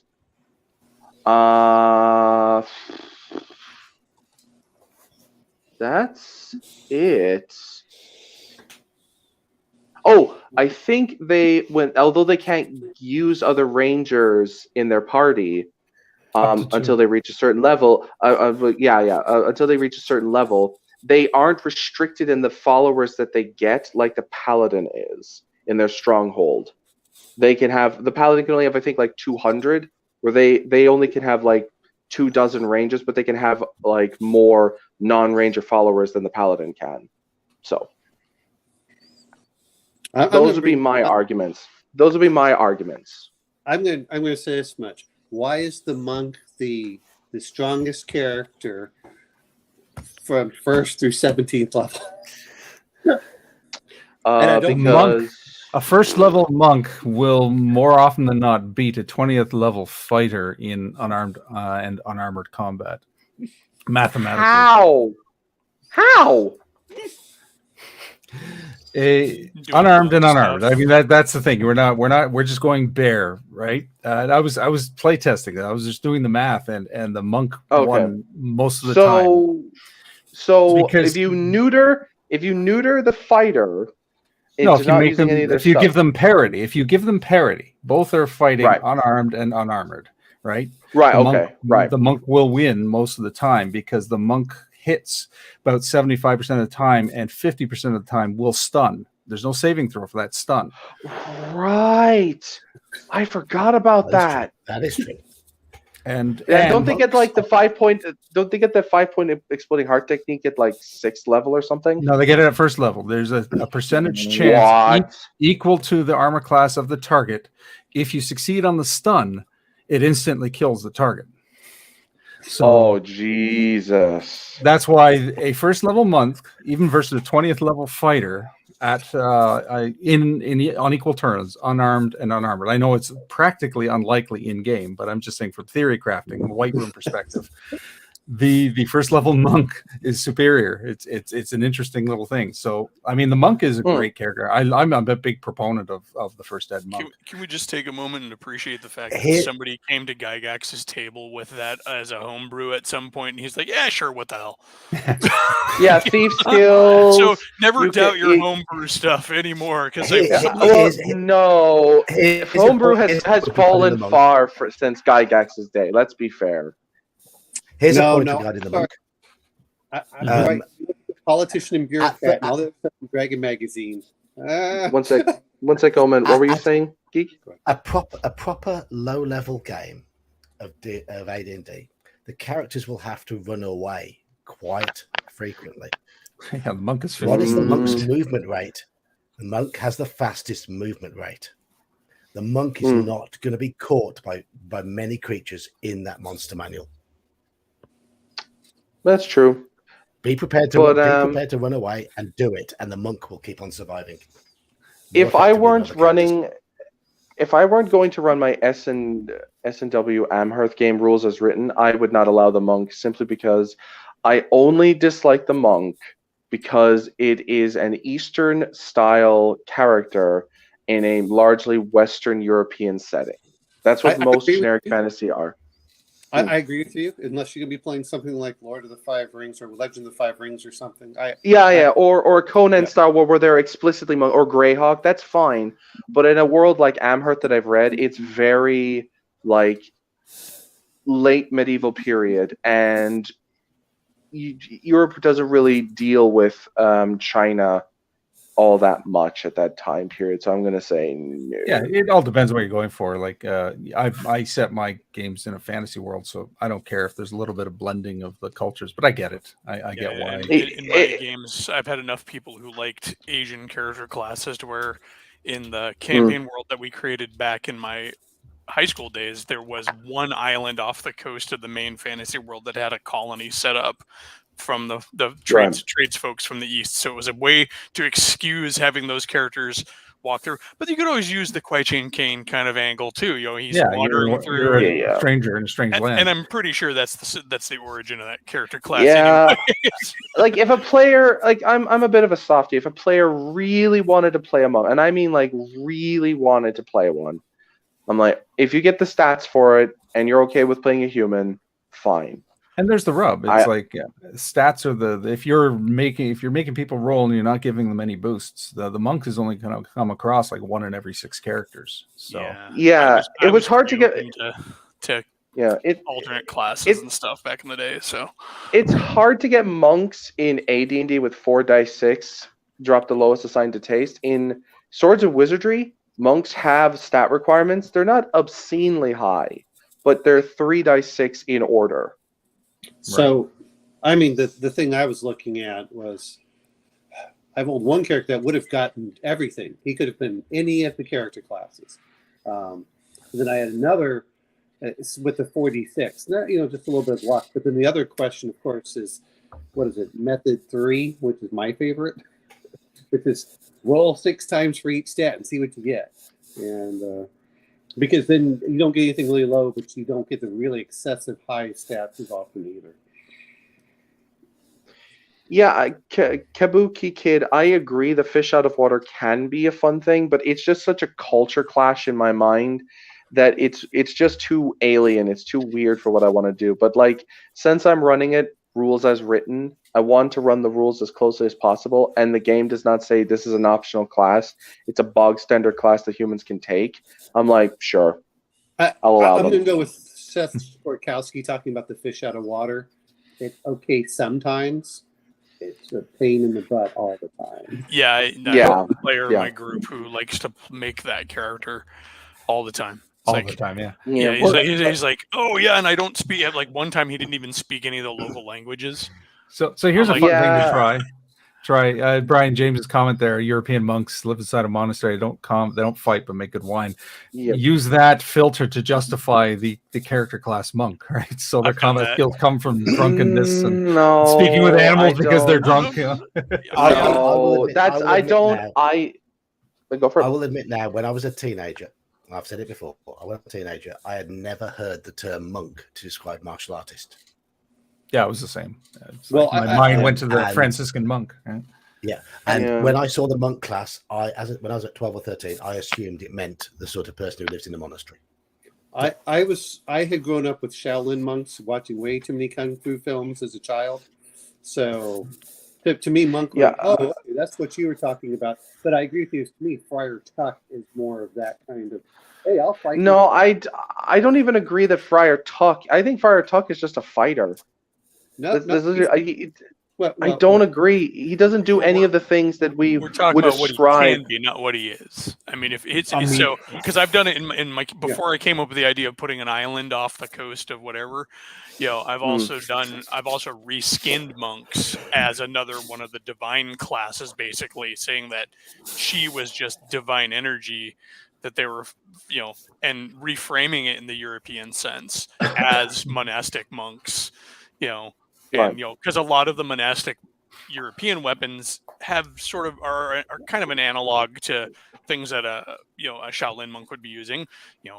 Monastic monks are often tending crops and all of that stuff too, so they're going to have scythes and sickles and flails and staffs and I don't know. It just feels like, to me, this is, you can do whatever you want. I'm not saying that. It just, to me, that feels like you're using an ad hoc justification to try and shoehorn this. But they basically said, but you can actually do, because they're so similar, and it's like one, culturally they don't behave the same, they don't have the same philosophy, their fighting styles are drastically different. So I'm just like, no, I don't buy it. And you have to understand, when we're talking Shaolin monks, which is what they based it off of. Oh yeah, kung fu, which, to be fair, that was in the 70s, so I grew up with that. But I mean, I think you can concede that a lot of the character classes aren't like they really were in reality. Oh either. yeah, obviously. I mean, yeah. So obviously. I mean, why are we drawing lines at the monk other than because we have some sort of odd, prejudice against Well, I mean, class? I would never. I can easily say, oh, in this Eastern setting, a fighter can be a chivalric knight, or it could be a samurai. But I would never put a paladin in an Eastern setting. I'd never do it, because that is very clearly a European thing. If I was running an Eastern campaign and someone said, I want to play a paladin, I'd be like, no, that's Charlemagne, that's France, that's England, that's Spain. Yeah. That doesn't belong in Japan. Though, because you could easily do like the Shi from China, who are kind of that way. No, I to me, I can't, because like the way that the flavor. That's your problem. But that's Okay. I don't think this we can move on to other topics now, because I think we've discussed this. I think Saxius is even when there's no topic, he's keeping us on topic. I know. No, I'm sure come on. There's no topic like no topic. There's no topic like no topic. Great, that's not tautological at all, my friend. Well, this one's been beaten to death. Let's see. Yeah, it's a matter of preference, really. It's like, you exactly. Use a specific class, don't use a specific class. It's like you don't have to justify. Let's jump over to another one. So, often the setting when we come to running games are going to be a major importance for what it is, whether it's going to be land-based, river-based, or nautical. What are the things that we like? What are some of the preferences that we have for what we normally go for? If we normally go for nautical, why do we like to go for that? What's the benefits of that? What's the cons to that? Well, let's jump in and talk, environmental in that sense, or just setting wise. Why we may go on. Wait a minute, can I have a fun one? Go for it. It should be loosely linked adventures that are not campaign based. But so all sessions should be loosely linked campaigns. Should be loosely linked stories. Yeah, adventures or missions. Without trying to do domain play, i.e., Conan style. I kind of do agree. I do that right now in my Frogland Lion and Dragon game, where they go from mission to mission to mission, and they're claiming territory for their lord. So they are kind of doing that, and I kind of agree that it allows for more. Yeah, it just depends on what you're going for. I would say, if I were to say this is good, I would say this allows a greater deal of player agency to mold the world as they want. It's an interesting and question. It makes their choices. Because I mean, I asked my Monday group. I'm like, now that we're getting towards the end of this particular story arc in the campaign, or not story arc, but this campaign arc. Right. I'm like, what do you want to move into next? Do you want something that's like an overarching set of connected adventures, or do you just want to go ahead and do? And they did not. Nobody wanted to do just kind of random sandboxy kind of stuff. They all wanted to have jump into another Structures. Another Yeah. plot. I won't say story, but another No. plot.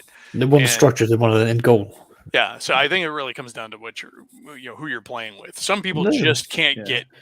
can't wrap their head around it unless there's some sort of framework. Yeah, you guys would hate my games because I say, what do you want to do? You're in this setting. What do you want to do? Well, and that's Well, the then thing. I run my games like that, but I think every time, so often though, when I've left it open to the at least this particular group, they're kind of like and they're waiting for But me then- to throw a question or something at them. I know exactly what you mean, because when I've been a player and we ended up in that situation where it's like, the world is your oyster, where would you like to go? And everyone owns and arms, because I immediately then jump in and go, well, here's the direction that I'm going to take us in. Because believe it or not, I like to have the structure. So I immediately go like, here's a goal, here's what we're going to do. And I keep on doing that until we've got something rolling so that we can get something going thereafter. The sort of game that I try to engage my players into wanting. I like the idea of them moving into a village and sort of exerting their influence on the village to help the village develop and take pride in developing the town, building up defenses, training up militia, and then thinking about how the village will grow over time. But that's because that's how this campaign's been running, because they all are from that village, and every arc has come out of something that happened to either threaten the village or the surrounding area. But now that they're like getting to be 7th level, I'm thinking about pulling them out of their comfort zone and having something more major tug at them, where like they might have to travel or something.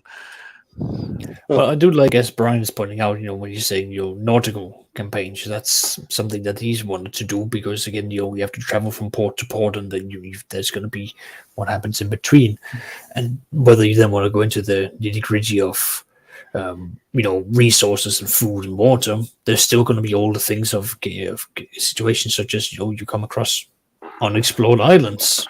That's going to be like a whole new dungeon. It's just a different way of going about it, and there's going to be, well, at least the few times I've done nautical, it was important for us to know who we hired for our crew.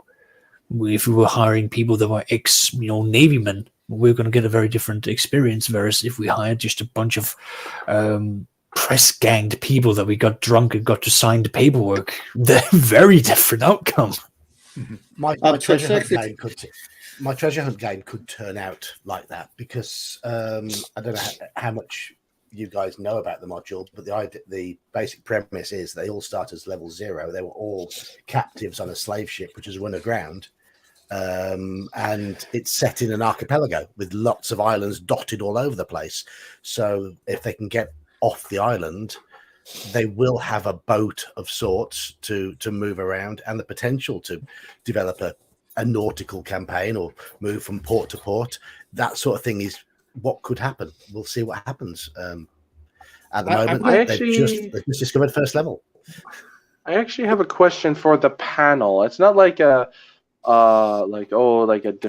indefensible thing that you have to justify. I'm actually genuinely curious, because it just got me thinking about this nautical thing that Omenal and Saxius brought up. But say, we'll use the nautical example. You're on a ship. How do you guys feel about changing class or racial features to suit a campaign? For instance, like the Ranger's giant class enemy damage. Would you be willing to change the monsters that it can damage? Or say the cleric's turn ability to say certain sea monsters, or say like lower level aberrations like Cthulhu style monsters, for say like you hear weird stuff on this archipelago and it's like Cthulhu type stuff. What are your thoughts on that? Generally, We'll start with Geek. See how we'll go around the table. We'll ask Geek first, since he's the host. I'm open to my players coming up with ideas regarding that, because again, it's one of the nice things about Treasure Hunt is they've got such a blank slate to begin with, and if one of them turns around and says, okay, my character is going to be a cleric, and this goddess that has helped us off the island, which is what happens, is going to be my goddess, and she could be a goddess of seas and storms. Then I'll say, okay, what do you want? What do you want from the class? I mean, if you want to forego your power over undead and instead have some form of power over the denizens of the sea, which would fit the goddess, I'd be all for that. I'd be all for making something to fit whatever fits the campaign. Okay, that's fair. What about you, Saxius? What's your take on it? So, unless, like, I would really need to sit down and, like, go through the various classes. But Right. I come from the mindset that, bear in mind, although you are going to be nautical, you're not going to be bound to sea 24/7. At some point, you will be disembarking. At some point, you will have to go to land. And that's where the classical classes can kick in. You might change some of it around, such as allowing or changing around the banishing to be much like how you can have certain creatures be more night orientated. You can then have the turn basically be a way for them to banish the monsters back into the deep dark pits of the water because they're opposed to the light. So you can turn some of this around without changing too much of the mechanics, more of the thematic thing, by changing some of the monsters to be like fiends and so on.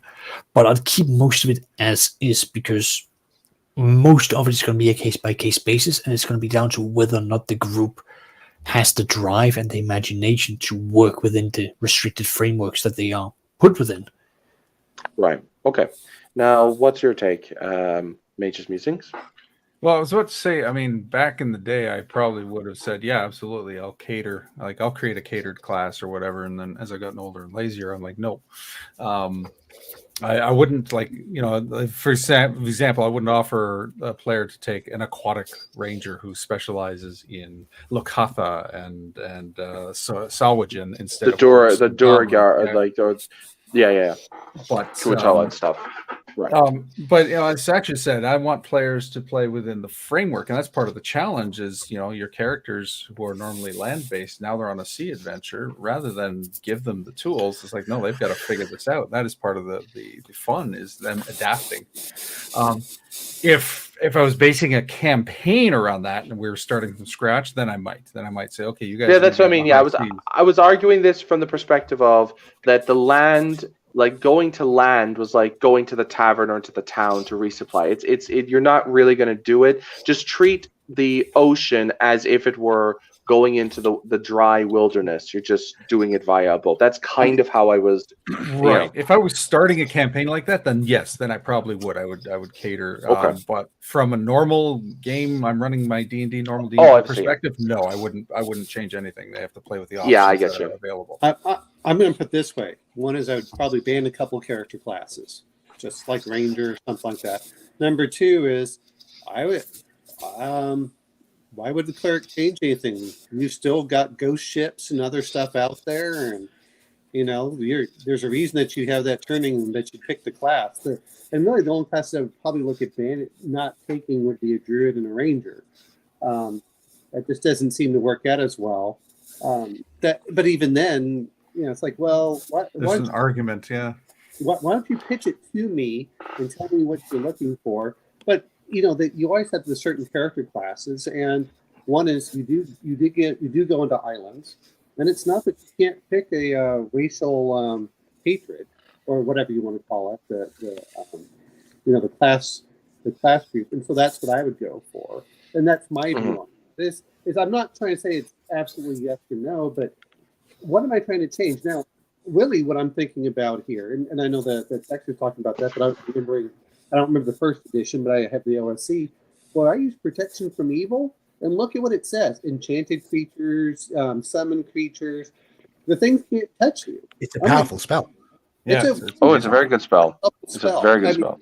Now, and I know that Shadow and Sun had his. We were talking about this with Chimerian. However, I would allow spells to do different effects than what the mechanics say. If you do it I'm going to allow you to increase the wind speed or decrease the wind speed or have a little bit better weather, have the slightly different tack of the win. But it would be minor, and anyone that we were talking about this playing Pirates, if anyone remembers the old Sid Meier's Pirates, do you remember the times the wind would be against you and you have to do the stupid tacking all the time? And just win by a little bit makes a huge difference in how you could sail. And it has an effect, but it's not necessarily hugely dramatic. But there's a reason the player would be like, okay, every morning I'm going to pray and I'm going to cast blast so we can get a little bit better weather. Oh, that's great. I would much rather you do that and have a cure light wounds. Everyone remembers Sid Meier's Pirate. To me, that sort of thing shows that the player is engaging with the game environment, and that's what I want to see from a game, is that the player is thinking about the environment and is willing to make trade-offs based on the environment. I don't want players to grab more powerful stuff. Yeah, I would say it has to be a trade-off. That's kind of how it is. Yeah. But I will pose this as well to Elfbait. Elfbait, the convo was, because I put it to the panel. You stepped aside for a sec. That if we were, say, using a nautical campaign, and I used that because this was what Saxius and Omenal brought up, would you be willing to change, say, like the Rangers' damage versus this is just a random example. It doesn't have to be it's the most obvious one that I could think of. Damage versus giant class creatures to suit more nautical style monsters, or like a cleric's turning ability for, say, non-undead to suit a more we'll say naval based campaign.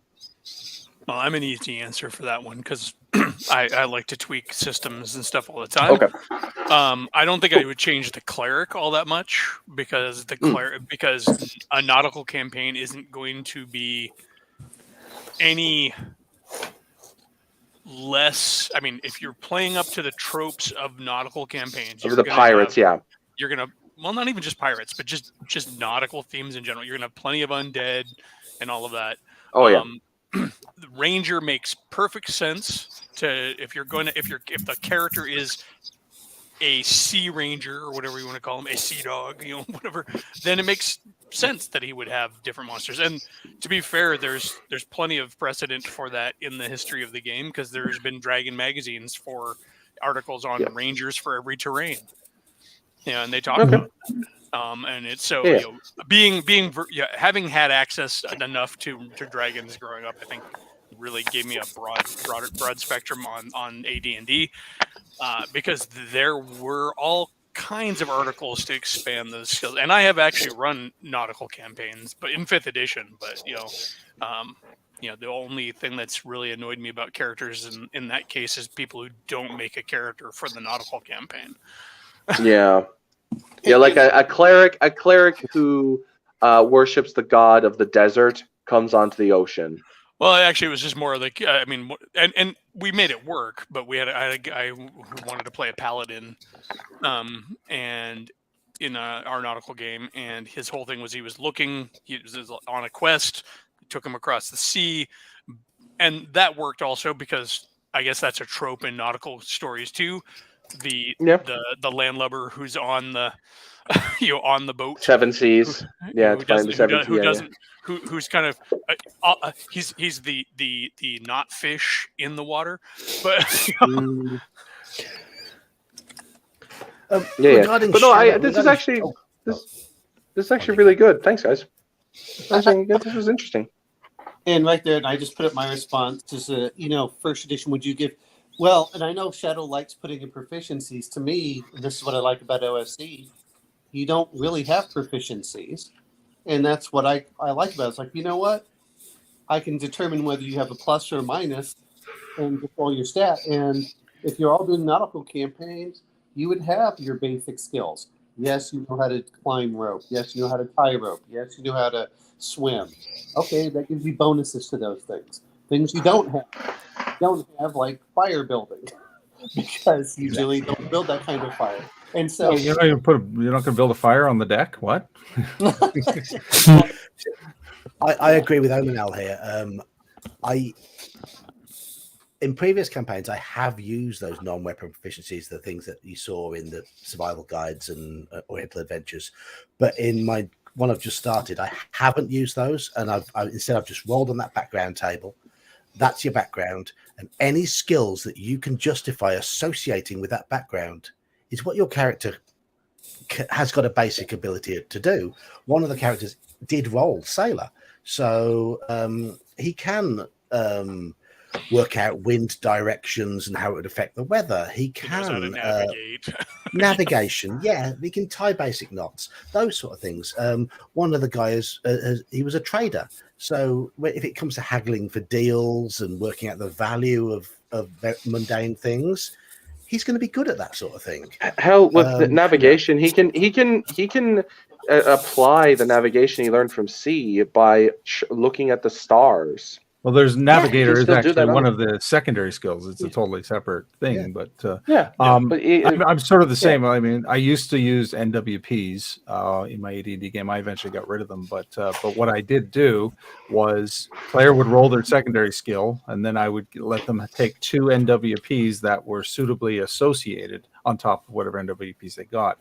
Now I just have the players roll their secondary, and then we just eyeball it. It's like, if something comes up that's relevant to somebody's secondary skill, what I do is I have somebody roll. Like if there's anything they want to do that's sort of outside of the rules, it's like I'll do the D6 system. It's like, all right, so you're trying to do something, so roll me 4d6 against X attribute, right? Oh, the secondary skill applies to what you're doing. Roll 3d6 instead because it's easier. I started doing it that way. It's just so much simpler. I give so my approach is, because I come from the second edition mentality, so there are class proficiencies and then you've got your general proficiencies where you roll for that, and I prefer it that way because then you've got the class, you can then have proficiencies that then allows you to have that class to be either enhanced or you can specialize, and you can have ways for that character to then have certain niches that they can then protect and they can bring in contribution to their own class. And then you've got the other proficiency, which is more, you've got a job outside of being a mercenary and outside of being a hobo who just goes from town to town looking for loot. You've got a trade that you've been raised with, and that's often something that I promote because your character should be a little bit more well-rounded, and it's also something that you can then pursue and it can give further insights for the characters. And I like that because examples would be a second edition group. One of the characters, he is a jeweler. He's educated in identifying into cutting and working with jewels, and it's a although he doesn't have the stats to really do it, it's because he comes from a background of nobility. And he had to deal with a lot of administration.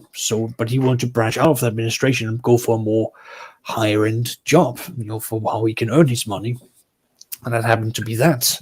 And another character has now gone down the route of being very scholarly, and he's ended up becoming an engineer just through leveling up, getting the points, and now he's got an engineering character, which it's happening organically. It's happening. It's happening organically, which is it is exactly.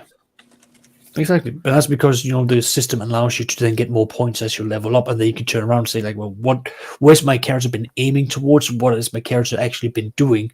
Because I've always argued that if you want skill proficiencies that are outside of what you're starting with, you've got to justify it. You can't just wake up one day and go, bam, I now have this. So players have had to go out and be like, well, the engineer, he had to go out and invest money into actually having the books, blueprints, educations, and he had to spend time in the game, sacrifice very important days, especially when you're a wizard and you need to study to teach himself, deeper mathematics. Just going to say, behave yourselves. Old man Bladder has caught up with me. Well, no, I'm looking over here, and a lot of times when we talk about profession, I especially on the sea ship, and I think that's one of the hard things that you have to figure out is, and there are some great books out there about the different positions, but if you are the navigator, you're automatically going to have navigation. You know how to do that, and rangers are perfect. Actually, rangers are perfect for that because they can read the stars and do everything else, and probably a druid could do that too. But if you're a cook, whether you're a fighter or not, well, you're not going to have navigation, but you can make food for everyone. You can make sure that you have everything stored up and things like that. And, I think part of it and some things we consider universal skills. And I think that's what it comes down to. But yeah, like you said, who was talking about press games, whoever would do the press game, Yeah, you don't know what you're getting then.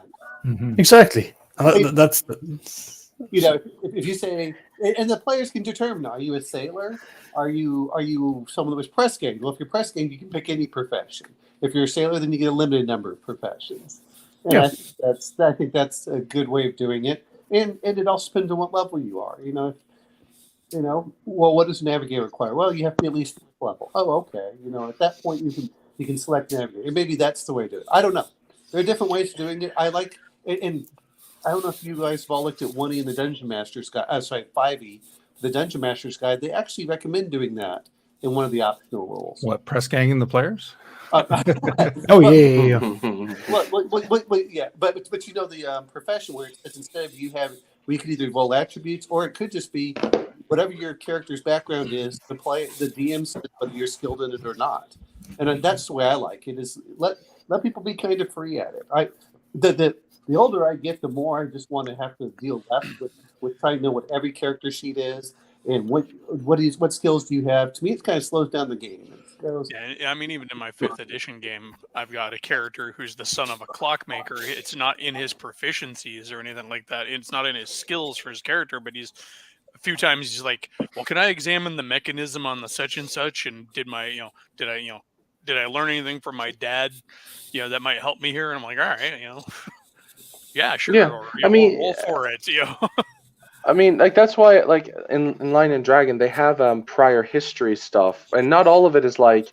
Some of them are mechanical, where you like get wilderness skill, which is like tracking and plant identification and hiding in wilderness, or you get a free level, or you get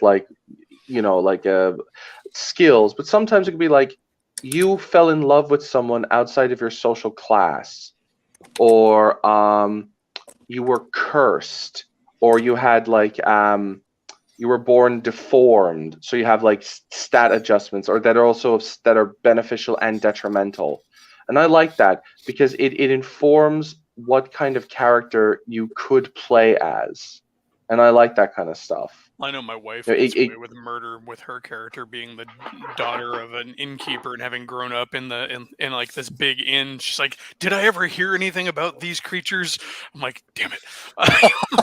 Are there any stories about this place? Especially considering her character. She wrote her characters like, I'm all about the stories. And, and don't.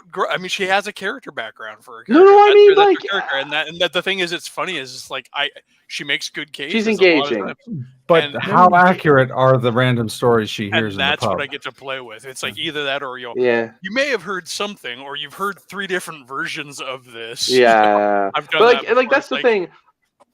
It is kind of annoying when players do that, because I only groan because I've seen it where players are only doing it to gain benefits, whereas she seems to be kind of really interested in the world, so she's actually engaging with the game properly from what I see. She's looking for benefits. Don't get me wrong. Okay. Well, I mean, I've had the same way. But I'm saying she's playing it well. I mean, keep in mind my wife. My wife's not a noob. She's not just like, gaming because the husband game. She's been playing D&D since high school. Okay. But she's lit. She's got her favorite D&D character tattooed on her thigh. Come on. Oh. She's hardcore. But here's a question for everybody. What's your what house rule are you most proud of for your game? Oh, let me open it up. It's very simple. I sense that Saxius is eager to answer this one. Okay, Sax, you go first. You go ahead, man. House rules. I'm going down. So the one I'm really happy about is when the wizard has to roll to see if they learn the spell. Before they roll their percentile dice, they have to roll 1d4 plus the spell level, and that is how many days that they have to spend researching and understanding that spell before they're allowed to roll their percentile. Ergo, it's got to be proper 6 to 8 hours of studying per day, meaning that is important when the group takes a rest. I'm going to cheat a little and say I have 2 rules, and they're from my L&D game. One is how Lion and Dragon level up works. You get 1 hit point, or 2 depending on your class. Then you have to roll on a chart to see what benefits you get when you level up. So before anyone rolls on the chart, because this is important, because you could get health. I asked them, do you sacrifice the health you would get from leveling up to get a +1 in any skill that you have of your choice? So that could be like a weapon specialization that you already have in a specific weapon, or like occultism or a lore for wizards or things like that. Or do you want the health? And then you roll. That's one. And the other one, and I like this, is because Lion and Dragon does it, like, just says if you wear your helmet, you get a +1 to your AC. And I thought that was kind of lame. Like nobody would not wear their helmet. They would always have their helmet on if that were the case. So I said, okay, if you have your helmet on, you're penalized in all perception checks. So that kind of gives a trade-off of, do you want to be able to see and hear things better, or do you want to be more protected? Those are your options. And the trade-off is +1 to AC or -2 to perception. Your choice. That's fair. So I like those. I like them because they're simple. Everyone remembers them, and it always gives the player a choice. It's a meaningful choice because, because they can't they can put their helmet on, but it'll take an action. That will basically cost them their turn. So, Yeah. I'm not too, I don't have a lot of them written down or anything like that, but one that we use frequently is not having to is allowing a character to drop an item, a weapon they're wielding, and be able to still draw out a new weapon in the same turn. It's like, because by the rules in 5th edition, they would have to use an action to put a weapon away and draw a new weapon out. Yeah, putting away and dropping are two different things. So yeah, you can just toss Exactly. the weapon down. Yeah. And it's come back to haunt them. Like when they, I'm going to drop my longbow and pull out my maul, and then they have to retreat. Well, your longbow is on the ground. Gone. Yeah. Or That's more ruling than a house rule per se. But yeah. Yeah, but that's kind of, I feel like any house rule often starts as not any, but a lot of house rules start as a ruling, and then if you've had to rule it more than 3 or 4 times, it's now a house rule. Right. Oh man, what's funny is I can tell you all sorts of rules. John, you're muted. Okay, I do apologise.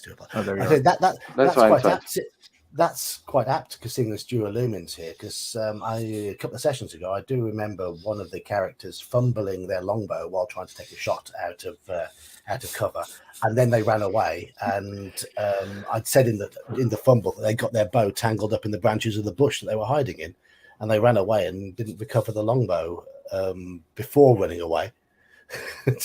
So when it came to right, I'm going to line up a shot. Oh, hang on, where's my bow? It's back in that bush, about 600 yards away. Oh, damn it! So yeah. Anyway, so Go on, I'm out. Oh, so I was looking at. I've been reading BTC and I've been looking at OSC, and we played a couple of sessions past couple of weeks, and I kind of realized that I like the mighty feats aspect within DCC, and I wish that they would add that to OSC, because I want characters to do something original rather than swing my sword. I do this. I like that fact that the fighters have something more that they can do, and now how to figure that out, I'm not sure. There are different ways of going about it, but I do like that idea of. Now, it could just be you have to roll a certain number. The other one I like is, and it doesn't necessarily work with this, is if anyone's ever played the Cypher system, they have something called the GM intrusion. And the GM intrusion is, I as a GM am allowed to do something with players' permission, and they get extra XP for it. But they're kind of willing to say, look, something bad could happen. Like, you hit it doesn't matter what you roll. You hit the dragon. All right, you stab the dragon between the shoulder blades, but your sword gets entangled in its scales, and he rips the sword from your hand. That's perfectly acceptable if you accept the GM intrusion. And I think it makes the game a bit more dynamic and helps it out. And the players don't feel like they're being screwed by your fickleness or your capriciousness. I think that those are both good systems for that. Now, some people hate it, and I know Conan has complications, and there are things like that. But some people call them fumbles. But they have it in Cypher where if you roll and I think the same thing is with a natural 20, but I'd still make it that you have to roll above a certain armor class. If you're only going to hit on a 20, you don't get an automatic critical on a 20 either. And I think that's the problem with I have a 5e. But I do like the fact that you can do extra damage or you can do something cool. And those are two things I do like about those. So Nice. I'm going to say in terms of house rules, there were 3 house rules I applied to 5th edition, which successfully got rid of the single most annoying thing in 5th edition for me, which is the whack-a-mole combat, the up down up down up down. And this was three rules. One the very commonly applied 1 level of exhaustion whenever you drop to 0 hit points.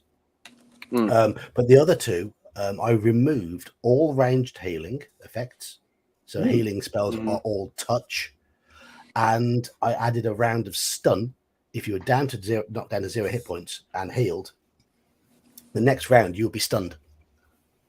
Yeah, those 3 things combined serve to completely change my player's attitude towards combat.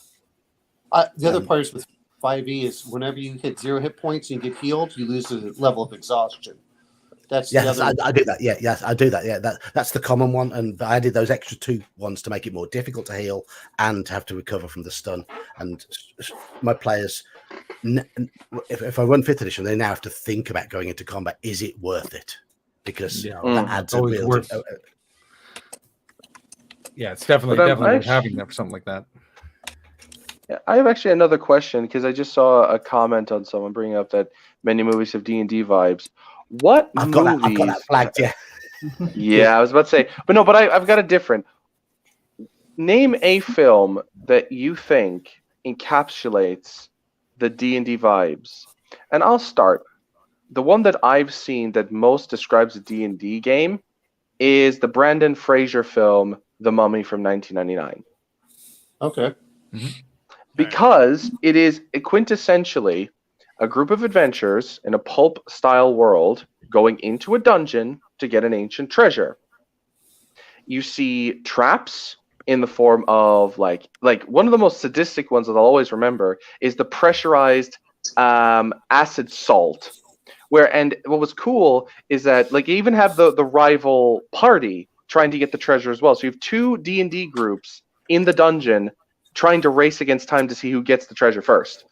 And one party, the bad guys, are experienced D&D players because they send the retainers to activate the trap because they know if they crack open this thing, it's going to release something and it's going to kill them. And lo and behold, they smash it open and pressurized acid salt sprays in the retainer's face.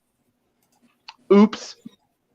There's a mummy at the bottom of it, obviously.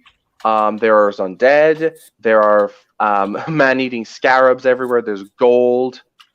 It's great. It's awesome. It's got everything you need, and I loved it. I could gush about that film forever. It's great.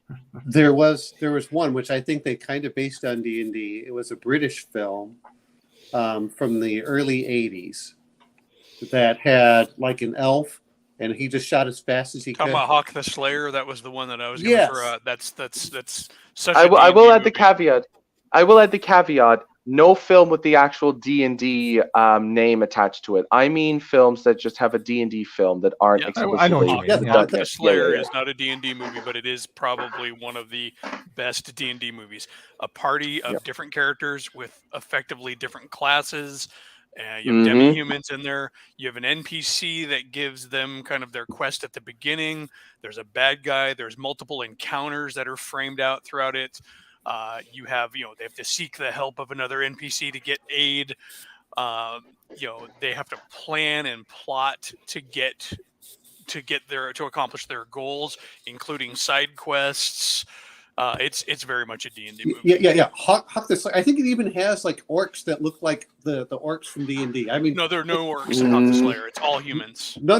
There was one of them that I thought that they were in the cavern or something, and they have what looks exactly like an orc with the pig head. Nice. That might be Sword and the Sorcerer. It's a live action. So yeah, sword. There is a sword and sorcery or whatever. Hawk the Slayer doesn't have any non-humans in. Well, it has demi-humans, but it doesn't have any humanoids. It's been 40 years since I've seen that movie. Yeah, because I know the one you're talking about. Yeah. And Okay. But yeah, Hawk the Slayer. I don't know the name of it. I know what scene you're talking about. I'm going to mention one other one: Fire and Ice. Oh yeah, I've been meaning to watch that. But Saxius, what about you? Do you have any? I Oh, okay. don't have any, like most of the ones I was thinking about has the D&D titles associated with it, because I actually sat down and I have enjoyed some of the horrendous D&D movies. But I think there's a lot I like them. If you want to talk about them and why you feel they fit the mold, that's fine. That was kind of the way I was going to say, not the non-actual D&D films, But if you want to, go for it, man. Sure. Wrath of the Dragon God was one that particularly stands out in my head, because I watched the interviews and the behind the scenes where the director went through the loops and hubs to make sure that the actors actually understood what the classes were about. He went out to actually educate the actors, to inform them, because the guy who plays the priest originally said that he wanted to have a sword. He had to explain to him, no, you're a cleric, you can't do that because blah, blah, blah. And you see them at set having to then sit and read through, here's the monster's manual, you're fighting a white dragon, here's what they can do, and this is why you should be terrified. And that's amazing. That's awesome. I think one of the problems with the D&D movies, honestly, is that they were a little too self-aware that they were D&D movies. Yeah, well, that's the very first one almost used game terminology in script. Like Mako. The first one was aware of it, and it tossed out the rules. It's like, what? I mean, there are plenty of fantasy movies that are good fantasy movies and it can give you insight for D&D, but I mean, there are very few movies that actually have that D&D vibe with like a party and one movie that always gets me in the D&D frame of mind is the 13th Warrior. Oh yeah. I have yet to see that. I've heard a lot of good things. That's the one with Antonio Banderas. Yeah. No, I love it. I've been meaning to watch it. It's basically Beowulf. It's Beowulf. Right. Michael Crichton wrote basically on a bet, Eaters of the Dead, which was, somebody told him that when he was studying literature, somebody told him that Beowulf was boring, and he disagreed. And they said, "Yeah, well, you're right. Go ahead and make Beowulf exciting." So that bet prompted him to write. My favorite part of that story that's not in the movie is where the Vikings are screwing with Ibn Fadlan. Yeah, and they're like, "Oh my God, sea serpents, sea monsters, going to eat us all." Yeah. And then there's a footnote, because Crichton always writes this stuff like he's writing an actual literary text, and it's like, so there's a footnote. Right. Vikings were people of the seas, and they would have been well familiar with whales. It's more than likely that they're just screwing with the poor Arab who has no concept of what a whale is. Yeah. So Geek, what about? Let's get Geek in. Let him. What film do you would you? I'm terrible on the subject of films. I barely watch any films at all, and I was thinking probably the best film to describe my last face-to-face group playing AD&D, and in terms of the whole atmosphere of the session, would be Police Academy. Okay. Because it was constant silliness and carnage. So I mean, it's the best Naked Gun. That sort of thing. Yes. What was it? Say that again, Omen. Say that again, Omen. You were just cutting out there a bit. Say that again. I said, what do you think is the best system to represent these fantasy movies we love? I would say for the movie, the Mummy movie, I would say like the OD&D with the supplements, so like Swords and Wizardry, because you can get the fighter, you can get the thief, and you can get the magic user. You might be able to get the evil cleric in there as well, instead of turning the undead, you're controlling the undead. Yeah, I would go. If I were doing a Brendan Fraser Mummy film, I would go Swords and Wizardry. Unironically, I would go with that one. For the Mummy, I would use an actual pulp system. I think there is a pulp OSR game, but just I haven't read it, so I'm just going with there's sort of so many the pulp system. games. Call of Cthulhu, 1920s. Yeah, exactly. That is true. That's or fair. D6 pulp. Right. I mean, but for Hawk the Slayer, the one that I suggested that you and I were both talking about, Yeah. I would say AD&D Right. fits that pretty damn well. Probably, yeah. Yeah. I mean, the elf is really good with the bow. The dwarf laments the Iron Hills, and although he's a thief, he's a dwarven thief. He's like a roguish character with a bullwhip, but he's got guile and stuff. The giant is kind of hard to fit in there but then again, he's not really a giant. I just expected they referred to him as a giant because he's just a really tall human who's buff. I'm an idiot. I forgot. He's that fighter in the party who's got the 18% on 100 strength, and the player decides my character's 7 feet tall. I'm an idiot. I completely forgot one of the most iconic pulp films ever made, Indiana Jones. Someone brought up that Indiana makes the perfect thief, and I'm like, I would say he's a fighter thief. I would say he's a fighter thief. No. Remember, see, here's the problem as well. Look at a lot of stuff from AD&D. If you look at the OSE, thieves are pretty much fighters that can backstab and find traps. I mean, I think that they balance out really well. Well, that's because in BX they don't have the attack 1 hit die or lower creatures equal to your level like OD&D and AD&D has. Yeah, exactly. So. I mean, but I mean, even up to 3rd level, we were playing the 3rd level game. The magic user had the same chance of hitting as the fighter did. Right. So, okay. You don't get this because. Excuse me. And really, I think it works well if you're dealing with things up to if your character's up to maybe 3rd to 5th level.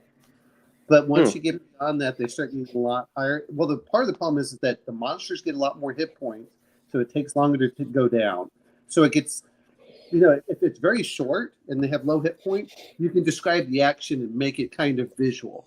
But if you're sitting there hacking at them for 15 rounds, you begin to lose everything there. That's what I think is the problem that sometimes happens with 5th edition. Well, it's not just 5th edition. I'm saying even 1st edition. If you start getting something with 60 hit points, it can take a while. But I mean, Dragons had 32. I mean, it's or 37. I mean, it's not a lot. Monsters can be taken down pretty quickly, and the players. I love the fact that old school managed to deal with a hate point bloat that newer editions dealt with. I understand why they did is they didn't want things to go down so fast. But when you look at those, they also didn't want you fighting. How do I want to put this? You were not supposed to be super heroic, which is what goes on. So I mean, that 32 hit point dragon, he breathes on you, and basically that's a party wipe of anything below 7th level. Yeah. I've said it before, but the earlier editions were very, very much aware that they were also a game. Yeah. With and people play a games. Win and lose state. Exactly. I mean, the thing that makes video games so appealing is the fact that you can die, right? I mean, most of us are old enough to have grown up on games that have lives. 1 life, 2 life, 3 lives. I might actually get an extra life. Crash Bandicoot, Mario. Or roguelikes where you're like, I died. Now I have to start the whole damn thing over again. Yeah. I'm sure when I say Space Invaders and Galaxians and Phoenix and games like that. Asteroids. Yeah, Goonies is another good. Goonies is another good D&D game as well. Like D&D movie. That's another good one. When arcade games started to get really good, I remember being super jealous because at the time in my area, they were only really showing up in bars. And so my mom and my dad would come back from the bar. And my dad would be like, "Yeah, I played this awesome game called Battlezone." I'm like, but when they started showing up in pizza places and like 7-Elevens and stuff like that, it was really cool because we go out for pizza, and my dad and I would sit down at the sit-down Galaxian table and just go at it. It was really cool. That's awesome. That's really nice, Alf. Well, and part of it, if you was that Geek? Do you remember when Gauntlet appeared and crowd around? My Gauntlet story. I went to high school across the street from the mall. in ninth grade. And so at lunch, we would run across and go to the arcade at the mall. We went over there one day, and the three of us were there. They had a gauntlet machine. We get there, and there's an old dude playing gauntlet, like an adult, right? We're all in high school. And so we start plunking our quarters in, and he starts dropping quarters for us to refresh. And he's like, no, dude. We're like, we got to go back to school. He's like, no, man, keep going. He's like, because we're getting down we're going through the levels and stuff. By the time we were done, that man must have dropped like $50 on all of us, and we'd missed like the rest of the day at school. But we're just having a great time. We had a full game of Gauntlet. All 4 players were just That's amazing. Whatever amazing, saint of an adult was just keeping the fun rolling, Elspeth needs food badly. Exactly.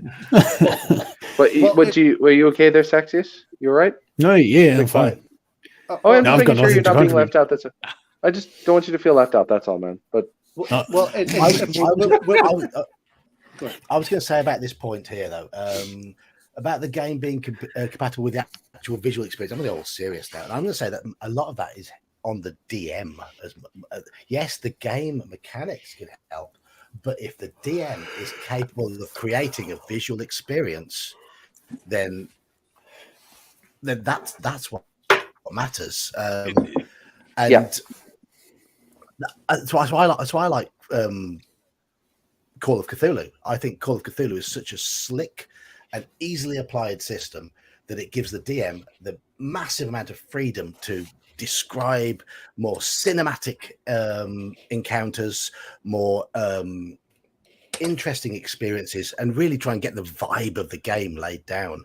I know Omanal's played in a few of my Call of Cthulhu games recently. I personally think it's the best game I run in terms of all the games I do run, because I really love how simple it is, just how easy it is. The mechanics just don't get in the way. You can just go with the flow and really create the atmosphere.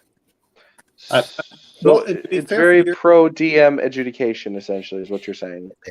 Yeah, it is, and that's why I said it's easy when the combat is relatively short and fast. That's what I was trying to say. When you started looking at the dragon at 32 hit points, that works really well until about 5th or 6th level. Once you're getting up to the 11th or 13th or 14th level, either you're starting to, and that's the only problem I did have growing up as a kid. They said, if you're going to do mass battle, get chainmail. Well, thanks. I've never found chainmail, as a child. And so you didn't want to run those big giant ones because all you're doing is feel like you're rolling back and forth. That's one of the things that I think that, when they came out with battle system, that was kind of cool. But then again, that, the problem is that you can wipe out huge sections of monsters with a fireball, which was great for clearing out it, but it wasn't so great of, well, how do you actually do real tactics? If anyone remembers playing the battle system where they we converted whole armies from the monster manual for that one.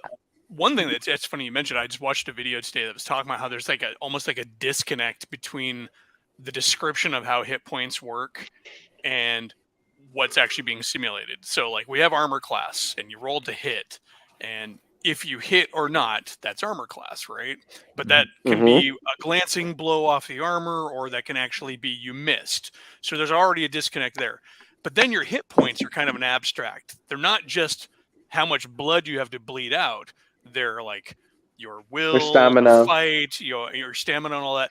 So your if luck. I hit you and I still, this is like talking about how does it fit the visual experience.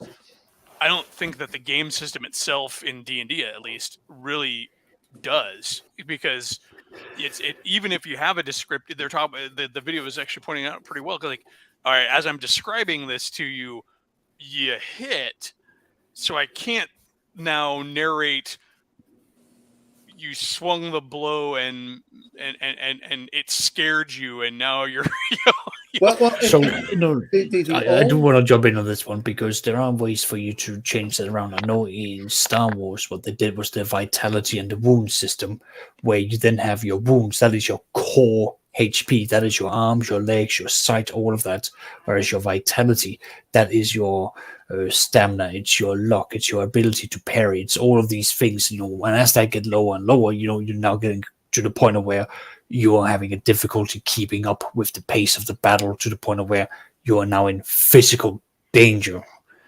And that's often how, if you can get that mechanic in there to then describe it, you can then start going like, oh, you take X amount of damage, but that is you parrying, blah, blah, blah. You can start describing it that way. So you will keep that heroic stuff to it until they start hitting the wounds. And then you start saying, you've lost a finger, you've now lost a jaw. This is now going on. And then it becomes a lot more brutal for the character. So I mean, I know that Elfbait, well, I know the tech played a lot of different games. I do kind of like the games where, armor is different than armor class. And part of the problem I did have with D&D, and to be fair, this is why it's not my favorite system. I like OSC because it's relatively fast and simple, and it gives me that feel for it. I don't have to think too much. But, yeah, well, I never played Middle Earth role-playing. That was my whole thing. But the spells that were touch only, okay, am I hitting armor class 10? Am I hitting armor class 6, depending on your dexterity? That was the thing that kind of bugged me about some of the spells. That's one thing that was nice in 3.5. Remember they had the touch armor side, the touch AC? Well, and that, but then you start getting it really complicated. Oh, yeah. And then you have the AC flow chart. Yeah, well, and I think that's part of where it comes into, whereas I do like, whether it's Warhammer Fantasy or which kind of uses once those are just like your normal hit points. Once you start knocking it down to 0, start rolling criticals. And it's just like, well, yeah, it's like playing Cyberpunk, and you have your armor actually has stopping power. You have stop. No, I'm talking about old school Cyberpunk, no zones, range. Right, okay. And so you have stopping power, and you're like, okay, my leather jacket, my armor jacket is stopping power 12. And then like the synth skin bodysuit I'm wearing under that is stopping power 10. I've got a total stopping power of 22, which you really needed because one 7.62 round in that game would kill you, and a full auto gun is going to throw like 12 at you in an action. And see, like Conan or Shadowrun, which is probably Shadowrun, they had the health, so you had your armor and then you had your health. And then as you took more health, it started giving more negatives.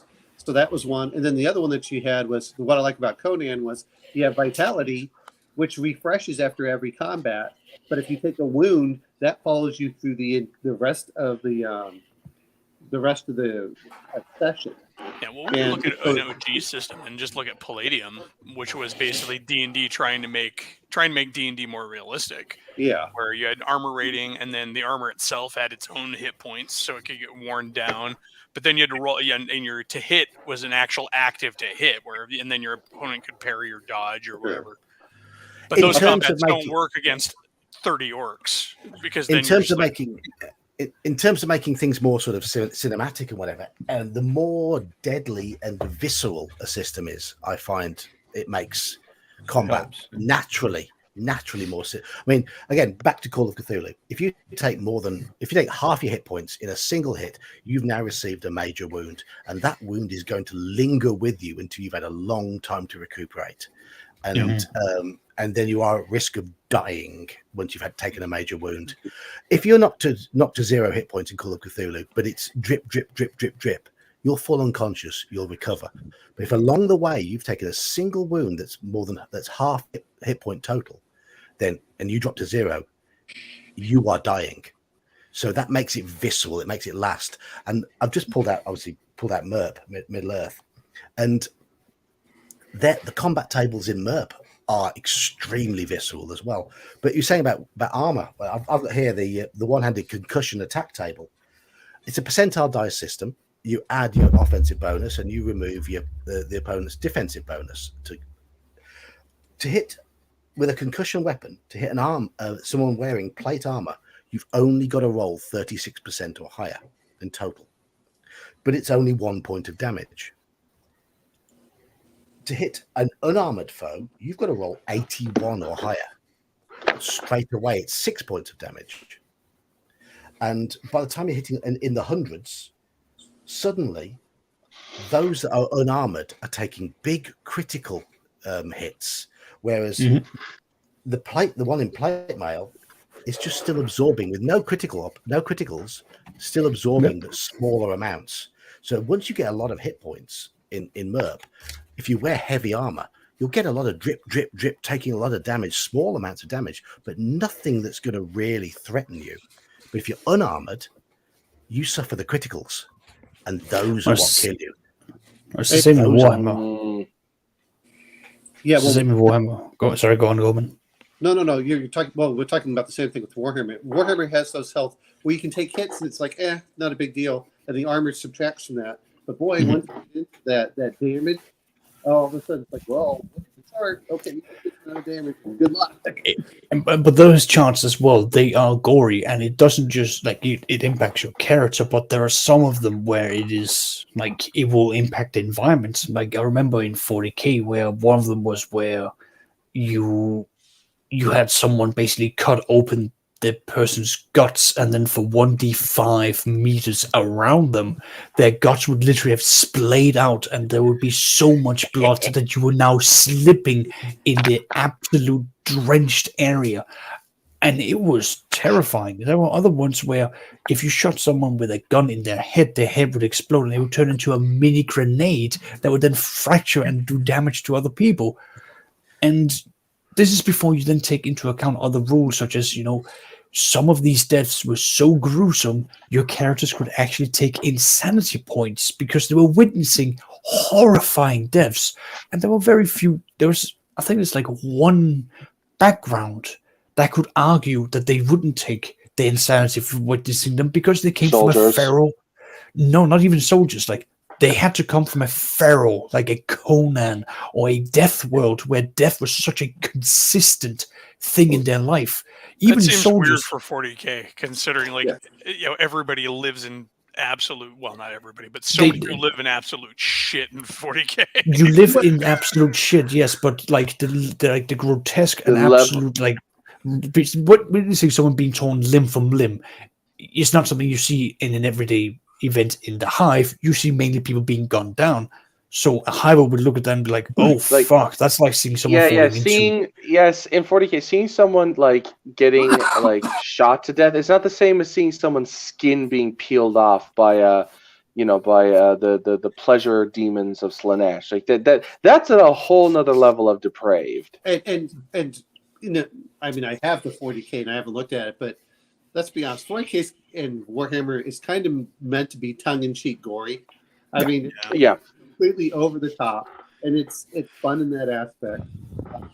The one Go on, sorry. I looked at is, I mean, I've been trying to read the rules to decide if I want to buy the book, which is the Rune Quest, which basically takes the system from Call of Cthulhu and then puts it in the a little bit. Elfbait, you know more than I do about this, but the way I know more about the basic. There he goes. He's off to get the rules. System they have for RuneQuest, but it's slightly different than Call of Cthulhu when you read through it, because it's being written for a setting that actually has combat in it.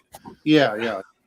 I mean, I'm even for the Apocalypse game that I'm doing, I'm tempted to tinker with some of the critical stuff where I'm thinking like for the fighter, if they're they get to 5th level, like how they do the one-hit die attack thing.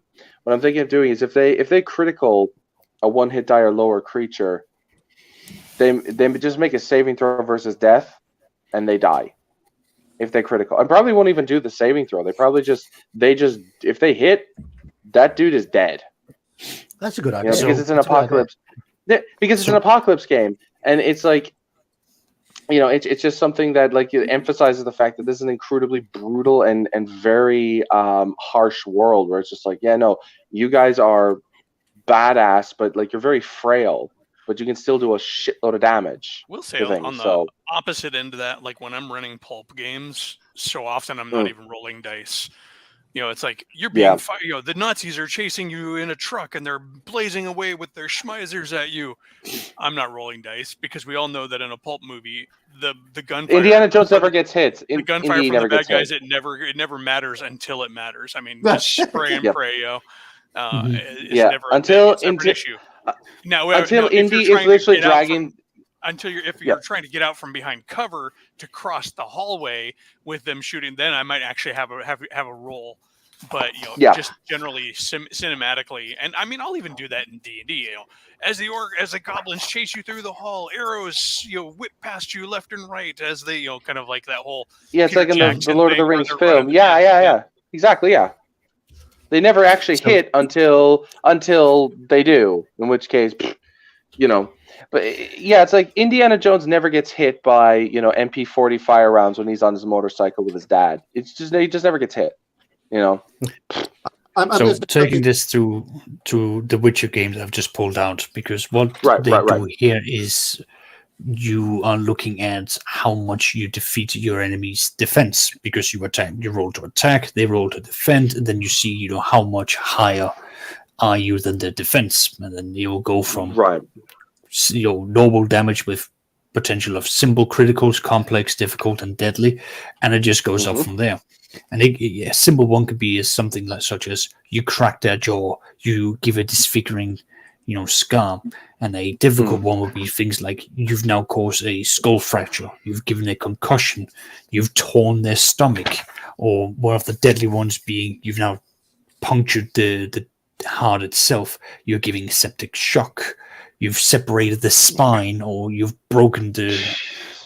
just done decapitations. And there is then what happens when you are stabilized from these wounds, the impact and mechanics that it has to the character, and what happens when you are treated, as in you're given medical attention. So that even when you take this thing, you can bring it down with, medicine, but that's only going to take you so far. And then after full recovery, there will be lasting impacts for your characters. I saw a rule which I did like, which was once your character basically hits 0 hit points, instead of them dying, it says you can take a permanent Wound or something like that. Yeah. Well, the perfect example, Death is rather permanent. What? Not indeed. No. But my perfect example for that is if anyone remembers looking over at the Game of Thrones with the Corrin Halfhand. Yeah. He loses a few fingers. Not everything has to end up at death. That's the thing that I don't like all the time about 0 hit points is, you're just dead. Well, this is why we were joking about when you were talking with Saxes about death. I'm like, yeah, but this is why I'd rather. And I know that Elfbait and I got into an argument about this. Well, you know what? So what? You're on a pirate ship, but you've lost an eye. You have a hook for a hand. You got a peg leg. At which point are you going to retire your character? And the question is Never. Not until they force me to walk the plank. I ain't never given this character up. Well, but see, I would rather have that than just kill him. But then the character decides, because at a certain point, they'd be going, you know what? There's a diminishing return on that where, is it worth playing? Yeah. Well, but 2 peg legs and 2 peg arms. Yar. I have 2 peg arms and a peg leg and a real foot. Well, did you ever see what is it called where they had it on Family Guy with the guy? The sailor. Yeah. Yeah. But I'm thinking, but in some ways, if any of us, and I know that Elfrey probably watched Dark Water just like I did, Pirates of Dark Water. I didn't. I actually encountered in the wild, and to my greatest regret to this day, did not buy it. The Dark Water RPG. Oh, really? Okay. There was a shop up in Bellingham. I don't know if it was ever actually an official RPG, but I was in a shop up in Bellingham, Washington, on a whim. He just happened to be up in that area. I'm like, oh, there's a game store here. And I was in there and I'm like, didn't have the money to buy it. And I was like, and I've never been able to find it ever again. Well, you're right. Apparently they have it. We were talking about visceral effects a little while ago. And as a result of that, I have dug out my MERP critical tables. And I would like to just now do a few readings from these tables, just to show the one with the invisible turtle that makes you pole vault, all that sort of thing. Yeah, because I want to use these for my Apocalypse game. So please read away. Okay. This is on the cold critical table. Head strike, eyes are frozen solid. A 3-week coma results and paralyzed the neck down. What? Say that again. Head strike. What? This is the cold table, so a cold blast. Head strike, eyes are frozen, 3-week coma results, paralyzed from the neck down. Fucking hell, that's When- brutal. Where is it? Bloated knee dislocated, cartilage and tendons ripped, plus 15 hit points of damage, stun 9 rounds, minus 50 to all activity. Blast annihilates entire skeleton, reduced to gelatinous pulp. Try a spatula.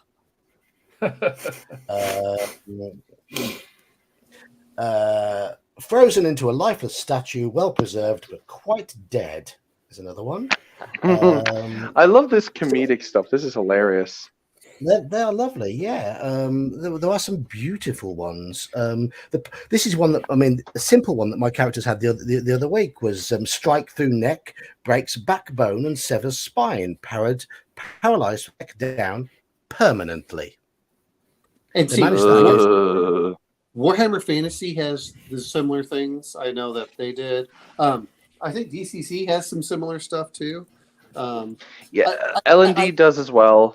Yeah, they have like things like. Yeah, go for it.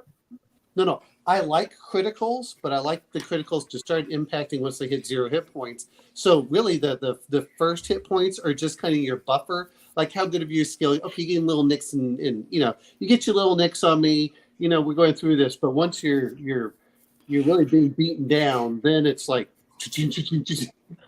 I like that aspect because that reminds me very much of the pulp stuff I used to read as a kid. The absolute worst combat system I've ever read is in a game I bought only because of how absurd it is. It's a game called Universe. Not the old TSR Gygax or whatever Universe game, but it's a game called Universe.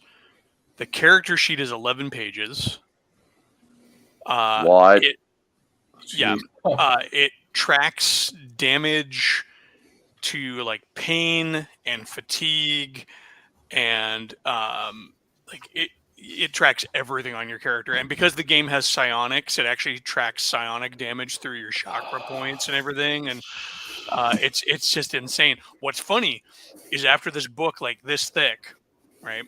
Kind of, it's not full size. It's like yay big, but that thick.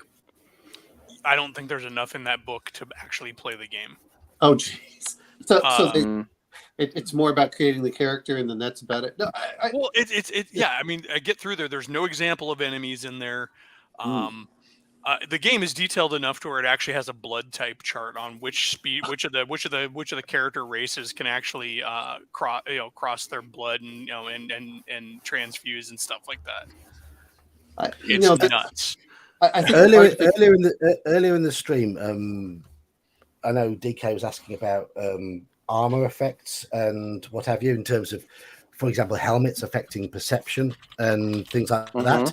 In MERP, you get a -5 to perception if you're wearing a helmet, but listen, strike to forehead plus 30 hit points of damage. One eye is destroyed and stunned for 24 rounds. If no helmet, a 1-month coma results. Wow. What? Mm-hmm. Wait. That first effect was if you were wearing a helmet. Yes. Did you say 24 rounds? That's oddly specific. yeah, it's very, very specific. Yeah. I mean, like the way L&D's expansion does very simple things like serious. Like all of them do extra damage, but basically what you have to do is you have to roll. And if you roll a natural 20, then check, did you meet or beat the target's AC? If you do, roll again, you add your charisma modifier, or if you're a fighter, add your charisma plus your level, okay? Then you consult the chart. And it does, the first few ones are like D4 extra damage, but as it gets lower and lower, you get things like, you get a -1 to your reaction rolls because you have a hideous scar on your face, or you get your finger chopped off. Or you get, say, a clean cut that severs your hand, your wrist, or your forearm. And the very bottom one, the most extreme one, is an extreme or vicious blow. This is for slashing weapons. The victim must make a saving throw to avoid being instantly slain via decapitation or shearing in half. Even if successful, he receives triple the usual damage, falls unconscious, and loses 1 hit point per round until bleeding is treated. I'm going to bring up one thing though, because when you look at the original D&D, which is one of the first, It was meant to be simple and fast, and don't overthink it. And if you read Guy Gax, he says, "Look, you're not doing that critical damage until you're in like the last 4 or 5 hits. At that point, that's when you're doing the absolute critical stuff. The rest of it is you dodging around, you taking nicks and scrapes, and it's an abstraction. Getting It can be slower and fatigue, and mind like a punch to the face or things like that. Exactly. I mean, it's intended to be that way, but that's why all these other systems started evolving, because people wanted the grittier, and I have to be careful in this, which I want to call simulationist. I like some simulation if it's fast. The problem that you get in certain cases is, and I hear MERP was not nearly as bad, so I don't know because I haven't played it. I know that was the big problem with Rollmaster, is get out all the charts, sit down with all the charts, start rolling here, and then roll this chart, and then roll that chart, and I know Hackmaster also went a little bit over the top when it came to like how they did their charts, because one of the like critical damages was like roll a D10,000. Okay. I remember. Well, yeah, but like Hackmaster was made with the intention of being as bloated as possible. Really, like I've yet to go through the entire book, and although the crunch does interest me, it's just one of those cases of it's too much. Like there's speed factor, but the speed factor also means that, let's take like a two-handed sword. It will then take you 6 combat turns to bring it down, hit, and then bring it back up for attack again. So it's really mechanical. It's really heavy from start to finish, but it's all the worst excesses of 3rd edition, basically. I don't know. No. It was pretty excessive too. If you look at if you take 2nd edition, 1E and take into account speed factors and all of that, that's kind of where you're getting where they're riffing off. Speed factor 1E is very easy. And the armor types, the different armor types versus the different weapons. And don't yeah. I mean, there's a point where you're taking these rules, you're putting it in, and then you're breaking it down. Combat is like, oh no, rather than being 6 seconds, every combat turn is like 1 or 2 seconds. And now you're then having to add in speed factor, which then represents that this is how many seconds you have to spend in order to bring the weapon out and then back, which has a big impact. So having a big weapon suddenly means you're slow as fuck. A lot of the more simulationist games tends to inform the style of play, though. I don't think a lot of the really crunchy simulation games are expecting you to have those encounters against 52 orcs in a room, and they're because combat is more dangerous, so they're expecting you to face off against 5, 6, 12 at most, and then everything else is more cinematic. I know that when we used to play Palladium games back in the day, which is one of the crunchier combat systems, a one-on-one fight would take forever. Like I rolled a hit, I'm gonna dodge. I rolled a hit, I'm gonna parry. I rolled a hit.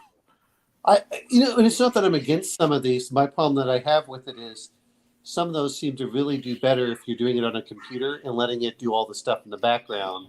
I know that's what Geek found out about MERP, right? I remember you commenting on that before. Is he frozen again?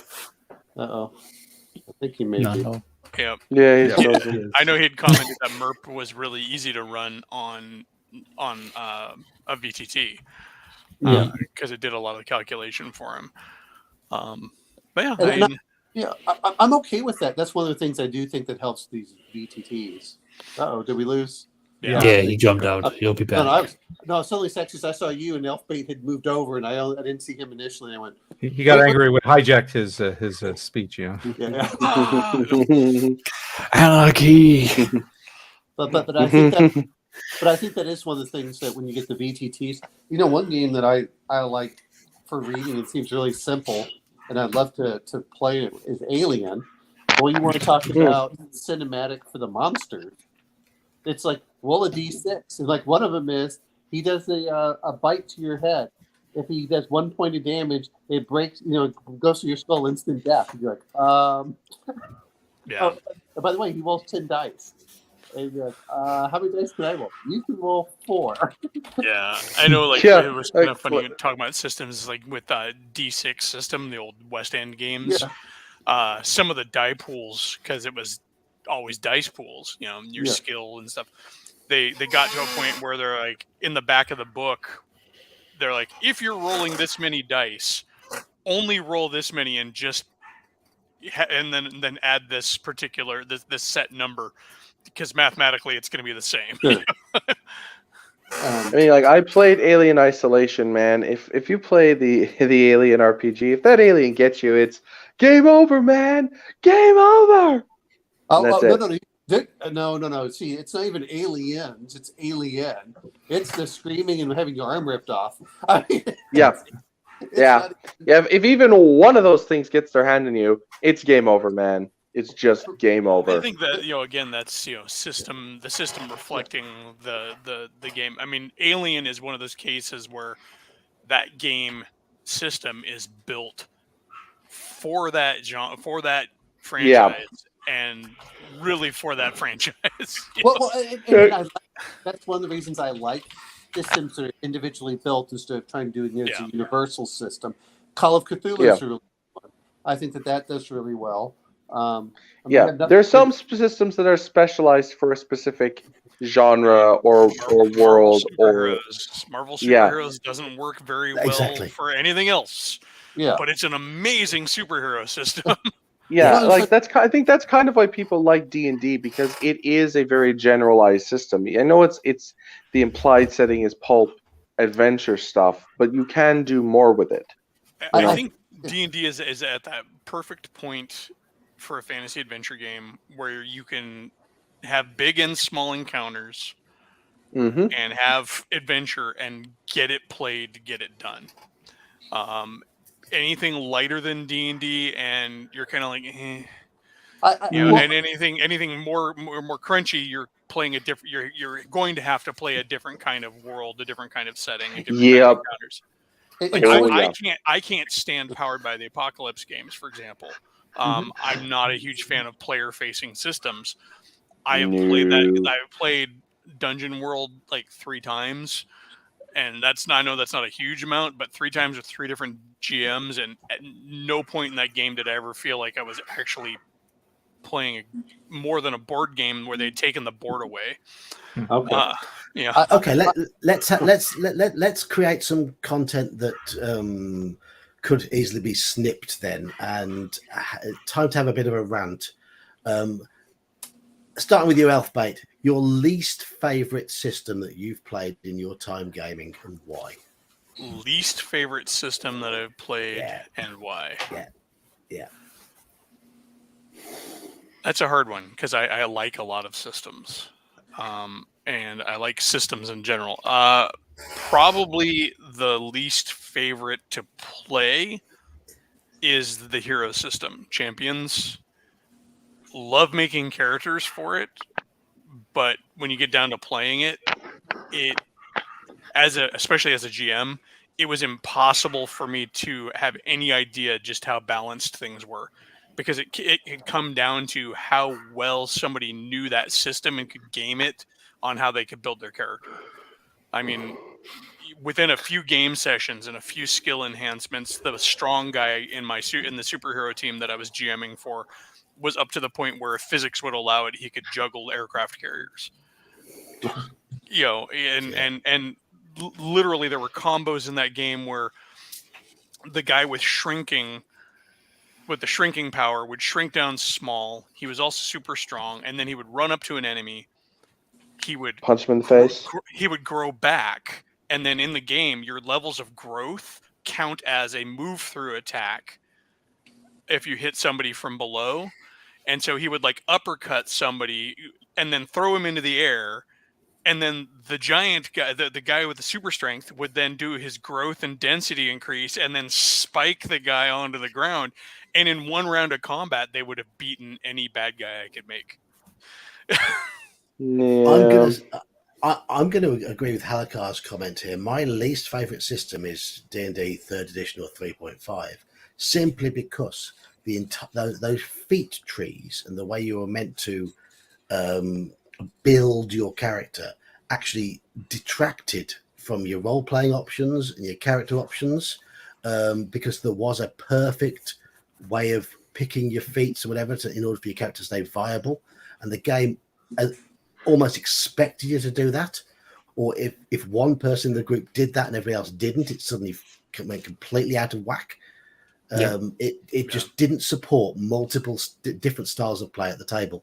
It supported one style of play or another, but not a combination. And as a DM, it was near impossible to know what your players were throwing at you, because I didn't have time to navigate or translate their sheets. Like one of my, I've mentioned it a few times. One of my players had a flow chart for his armor class because, like, am I in the trees? Am I skirmishing? Am I, And what's even worse is that I think what I've seen of 3.5, it's not just the rules blow, but the thing that really annoys me, right, is that there are some options that are noob traps, and the designers explicitly put them in, and it's like that to me is the biggest slap in the face of the system.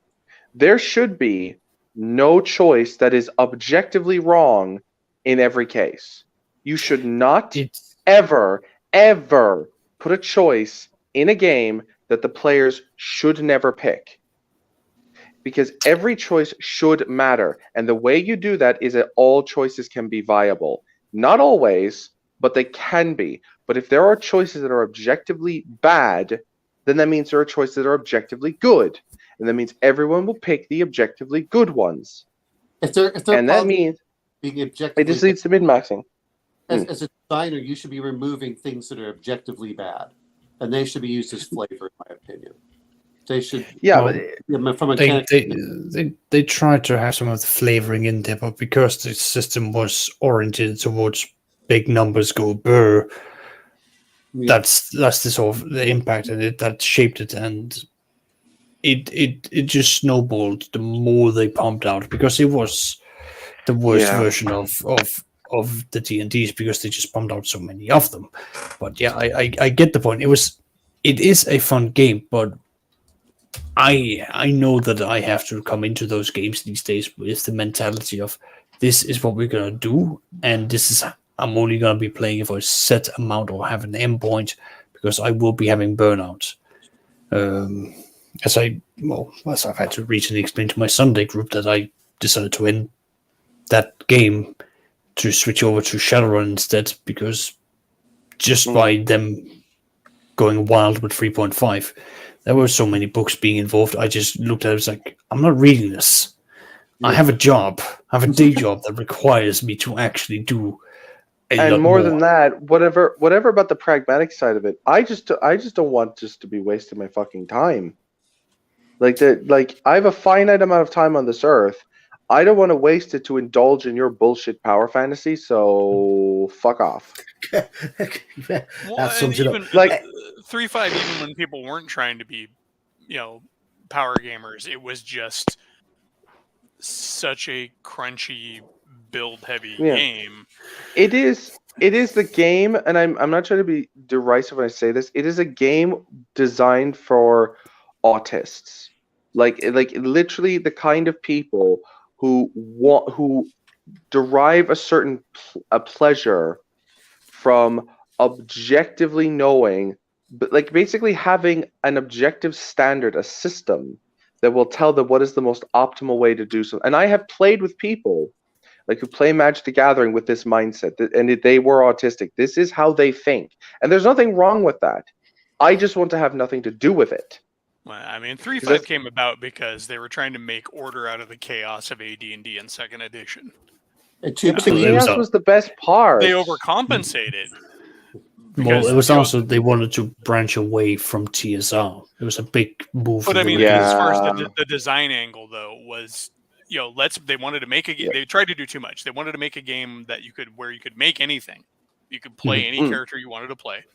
I like the Rogue was, I think, one of the most often played character classes in that game, because with all the skill points the Rogue had, that was the moment with anything. Exactly. That was the moment when the rogue really became like a fan favorite class. Like it Yeah. used Skill to be like monkey. really weak. Yeah, it was like before that. It was like it was a mediocre or kind of a class that people played if they had to. Well, So then- to play them wrong.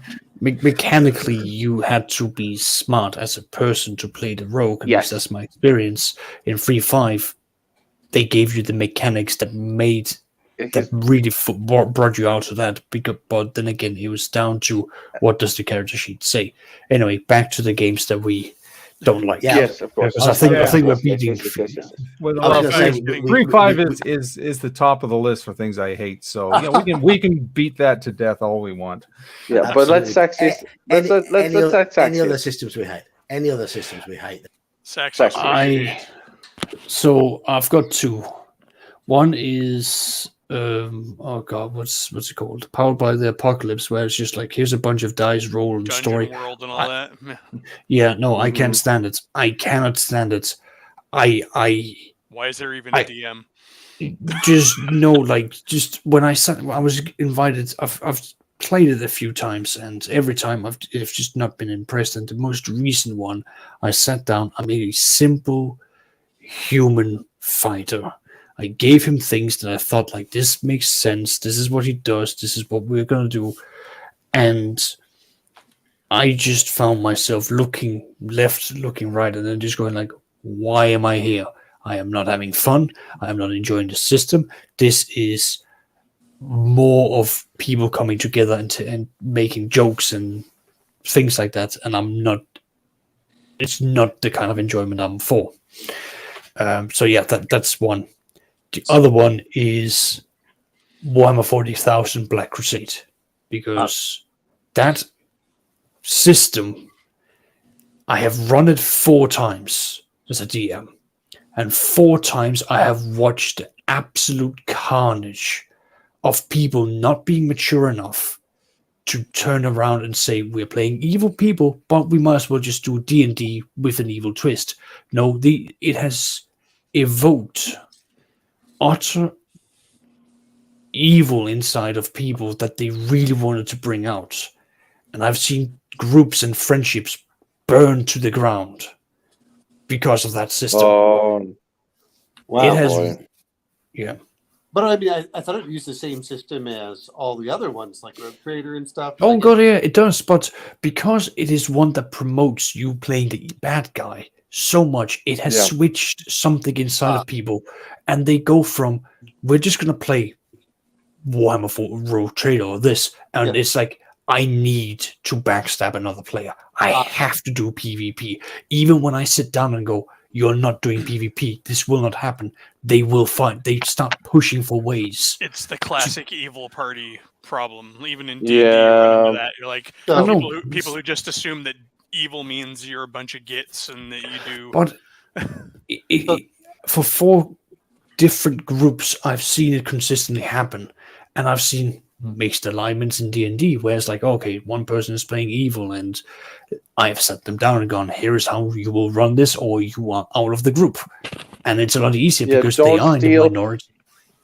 Yeah, don't steal the cleric's holy symbol. Don't steal the fighter's gear. Like, if you're like a rogue, don't slit the throat of the paladin while he sleeps, for God's sake. I know you're an assassin, but come on. Well, it's just down to the whole... Go on. Whenever I see players starting to do that, I just yank their sheet until you're gone. That's it. That solves a lot of it. Sorry. It's also easier because they know they are in the minority. They know that it is the group. It's the group intention and it's the group direction that has to be the priority. It's not them, it's the group. Yeah. That always works as long as they are in the minority. The moment I've seen that they are in the majority, that's where I've just seen hell break out. And I have seen people just straight up burn bridges and go like, I am never talking to this person again. It's gotten so vicious. Huh? No, it has gotten that bad.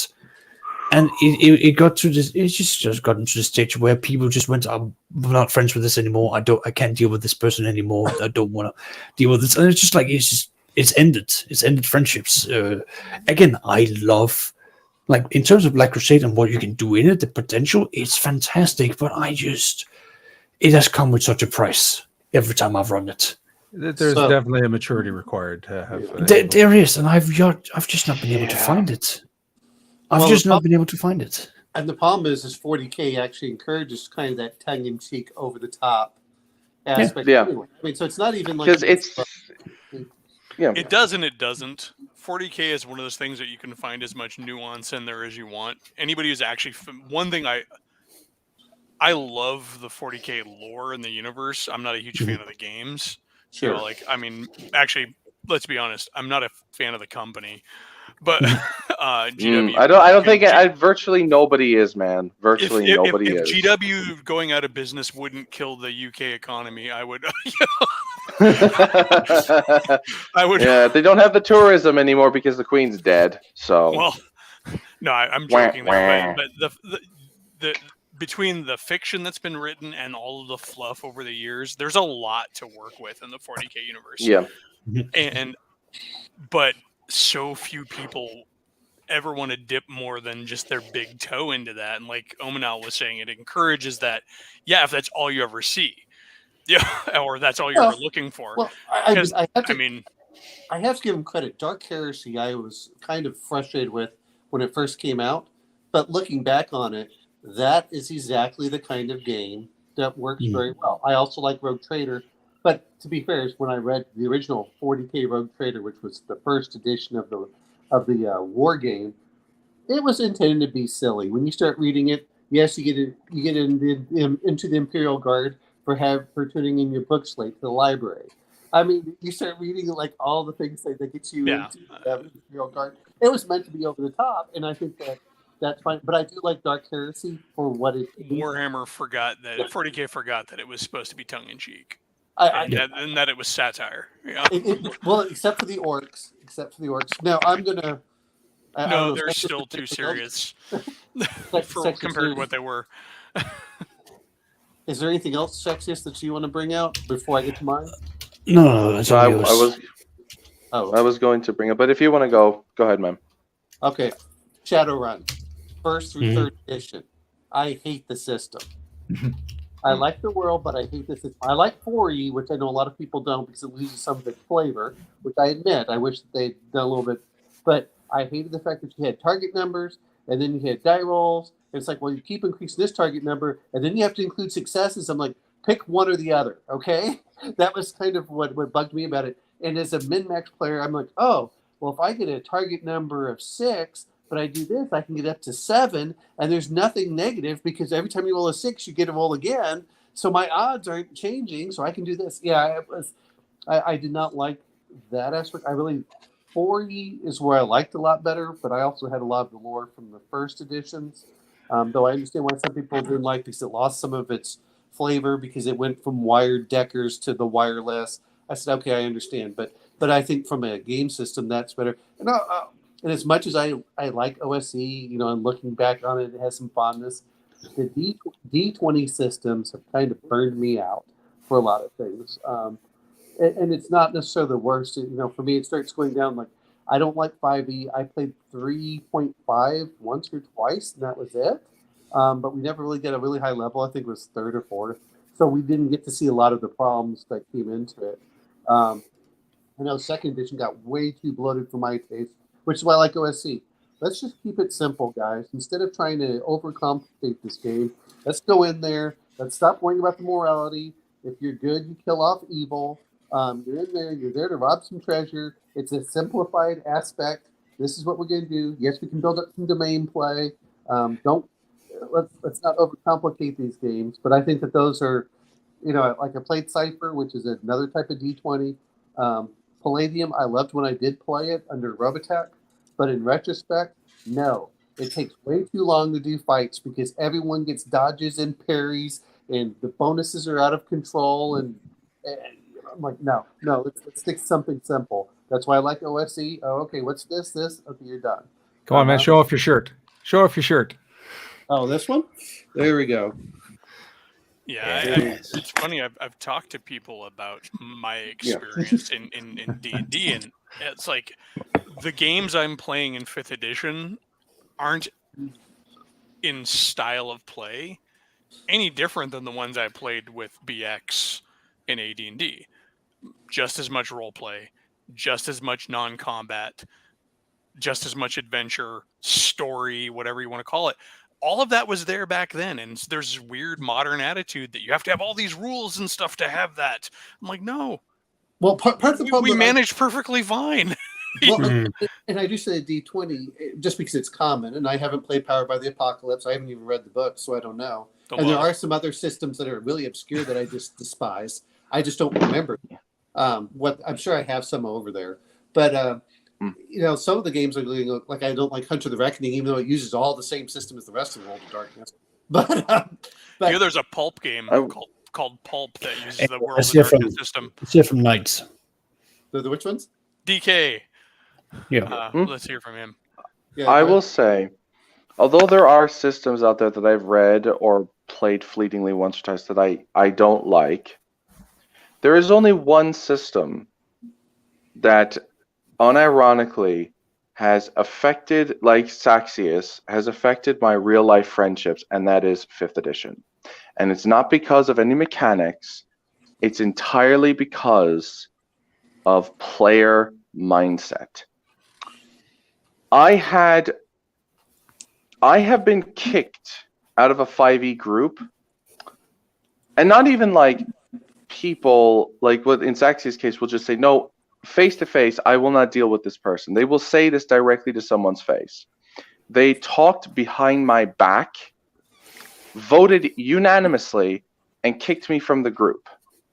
And then gave me a legalese explanation, like this kind of legal document, it's not you, it's us, we're going in a different direction type of explanation. And it just produces a level of... Yeah, exactly. We appreciate everything you did, but please kindly fuck off. It just reeks of a kind of cowardice that I cannot stomach in this culture. I hate it. I don't mind the fact that they kicked me out of the game. That's not my contention. It's just the fact that they didn't have the courage to say it to my face. And the other one, and I said this on another stream with Geek before, where I got into a huge argument over a player who said it culminated. We got into an argument. It culminated in, okay, you want me to run games that I don't want to run. And I want you to play games you don't want to play. So we are at an impasse here. Is there any way we can compromise? And she said to my face, me coming to your table is the compromise. Oh. Wow. No narcissism there. I have never had the problems with players like that, but to be fair, I know most of these people in real life, and usually if I don't like the game, especially if the system's okay, and I don't really like the players that much, I'll just bow out. If it's not the... But I don't understand this whole idea, and I think it's young. I haven't seen it really with people I don't personally, but this idea that I owe them something or they owe, you are blessed with my presence. No. Are you... I have had a player I've showed it all. So go on. No, go ahead. Sorry. I was just saying I have shown... And no, I'm sure I've kicked a number of players out, but I've had about less than a handful of players where they argued that their attendance was the greatest thing, and I have simply explained to them that attitude right there has landed them on the blacklist, and they are now out of my life and they're out of my games because I don't tolerate that. Quite simple. Yeah, I haven't talked to... Apart from one player in that 5e group that kicked me, I haven't talked to any of the players. And the only reason I talked to that one player is because I work with him in real life, right? And I've known him since I was 14, and that's it. And that other girl who said that me coming to your table is the compromise, apart from going to a mutual friend's birthday party, I haven't spoken to her, and I have no intention of it. I'm like, I am so far beyond the teenage drama and weakness phase of my life, and I am not putting up with your horse shit. I'm just not dealing with it. If you're not going to give me, I'm just not going to do it. You're just not worth my time. I don't know if this will make you feel better, but it's not just the new players. Because Well, all the old schoolers I- I've dealt with seem to be a lot more level-headed, but I've just been very fortunate in that I regard. That's only Literally, because we're older now. I literally sat down at a table at a convention and had the DM introduce herself. Hello, I'm such and such. You may know me from campaigns such as blah blah blah. And I'm like hearing Troy McClure. Yeah, I'm Troy Troy was McClure. gonna say. and but with also I've spent enough time in gaming and game stores to hear to see those guys who people just crop up. well, no, like DMs who literally have crony worshiper parties. You know, their players are like, Sycophants, basically, like and sycophants. Yeah. and he just like sits there and doles out XP and magic items like some guy throwing flowers out to the to the masses, and it's like they've been there. I'm not going to play in your game if you're not going to do the thing I want to do. All right, well, bye. But it's not new. Well, no, you're right. But I remember, when you talk about players fighting, when I was 14, I got so aggravated because we were desperately looking for players. This new guy would come in, and it'd always be like the first fight was, well, I can kill you. I'm doing this, and I got my drow character, and blah blah blah. I said, well, I've got a Druger, right? Or the other one of my favorite was playing a Korobokuru, Bushi. I was like, that my ability is that I can raise my level up by 2 for a certain number of rounds, and I would kick his ass, and I'm just, why are we doing this? If you want to play some competitive game, there are other games out there. Let's not do this in D&D, and that was the one that always got me. Now, to be fair, that was always the bad players you play with, and you always try to find the good ones that you actually enjoy playing with. But there's always been just some fool or another. I mean, even with adult players in my newer games, I had to put a player in my 5th edition game. My very first one I ever run, I had to put him on an actual office style corrective action plan. A performance improvement plan? No, I literally gave him a verbal, I gave him a written, and a final written. I'm like, dude, one more infraction and you're out of the game. Yeah. So I have a good one that I think talk Zach about older players. That. My friend I did. His wife. So his wife was playing. They had all met together. She was role playing and everything. And what I hear is exactly sounds what she was doing. This guy decides to do something that was completely banned in the world that they were in, and she turns him in because she was part of this order that was supposed to do this stuff. He got so mad about it, he started contacting him on the outside, telling him that he should be taking his side and not his wife's side. Wait. Even just forgetting the fact that you were in the wrong, dude. He's never going to side with you, side against his wife for you. That's almost never going to happen. Hold it. It gets better. Guess how old he is? 50? 60. 60 years old. And I'm like, I said 60. If you have not learned basic social skills at this point, I mean, it's one thing. You're fucked. Like a teenager, I'm like, okay, maybe you have some ability, but by the time you're 60, if you haven't learned, you know what? Not playing with you ever again. Yeah, like how I would even say if you don't know this by your 25, or even younger than that, then you're fucked, man. You are so fucked. Yeah. For me, there's a simple rule when I play games: is would I consider going to the pub and having a beer with that person? And if the answer to that is no, then bye. No, then bye. Yeah, that's probably the key. I will happily have a beer with everyone here in this chat because they are decent and wonderful people, and I will die on that fucking hill. I would say that. See, that has been your mistake. Don't worry. I'll have my antidotes ready. Don't worry. Okay, for a moment I was concerned for you. I'm neutral good, not neutral stupid. As long as none of us argue, as long as we don't bring up alignment, we'll get along just fine. It was very lawful of you. Oh, we can have healthy arguments about alignment and why you guys are all wrong. It's fine. I know. It's Anyway, I am gonna have to bounce there. Yeah, I I'll have to got go too. I work have a again. yeah, I've got a game in like 10, 15 minutes as well. So, so we will have we wrap up? We have overrun, but well, you- Hey, look, tomorrow- you went over midnight twice now. I'm proud of you. He's not working tomorrow, right? You said you weren't working. I ain't, but I got a I game am in working like tomorrow. 15 minutes. Oh, you are working tomorrow. Okay.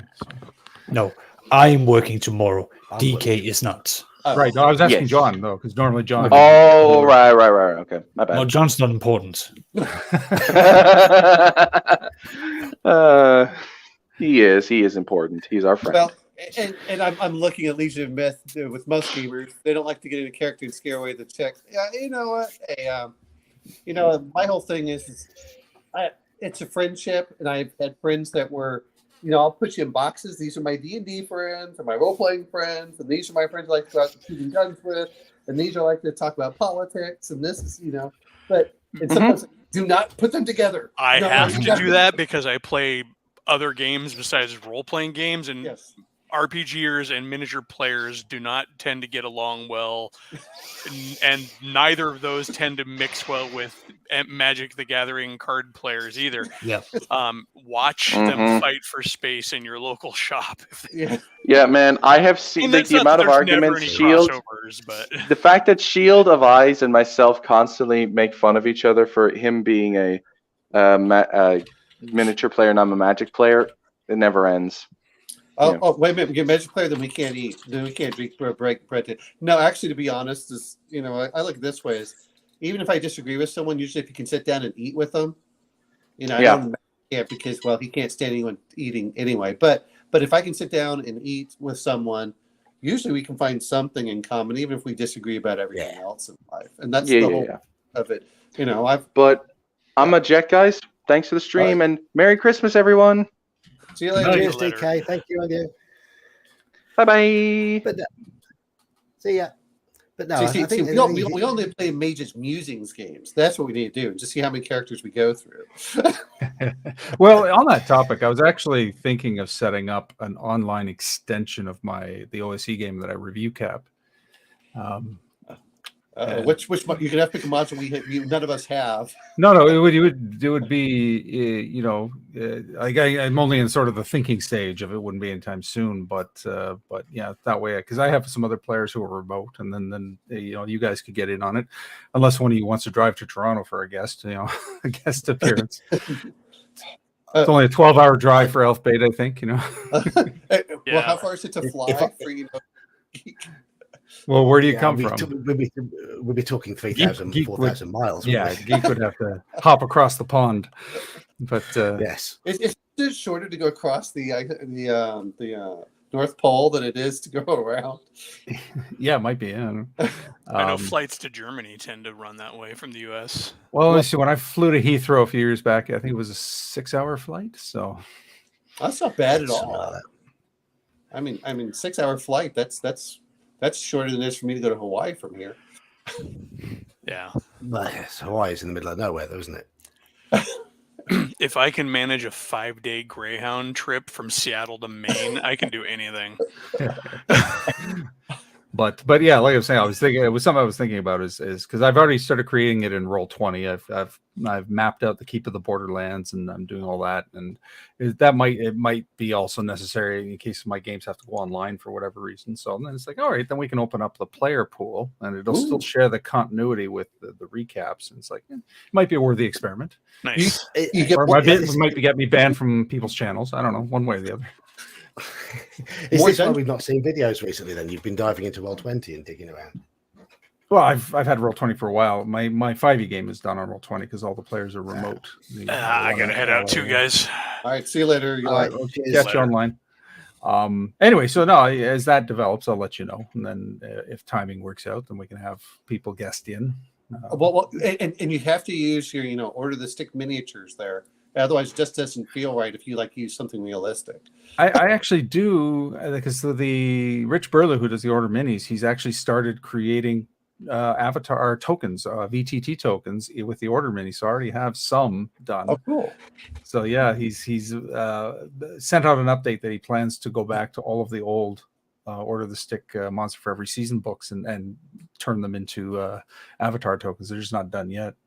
I only have the one, but it is possible to do that. Failing that, I can just make my own because something I'd like to go do in the new year. I mean, I'm running that prequel to Horror on the Orient Express at the moment, and I would like to possibly kickstart that as a regular thing and get a lot more regular Cthulhu going, and possibly with campaign type characters, so it would be a more gradual descent into pain and insanity rather than the sudden abuse. Instant, yeah. The descent into madness that slowly. Well, here's a question I have for you: are you going to do regular Cthulhu or Pulp Cthulhu? Regular Cthulhu, regular. Well, the reason I'm joking is because I saw even with people with Pulp, they still seem to die pretty fast. Yeah. Well, one thing that's nice about those big campaign adventures is that everything starts fairly gently, and when I've run it before, I've run the first third of it. And what tends to happen is the characters tend to have smaller experiences, but that the player will take into account over a longer period. So you've got more time to make those a smaller experience. They're still pretty traumatic, but more time to sort of explore what effect that would have on them.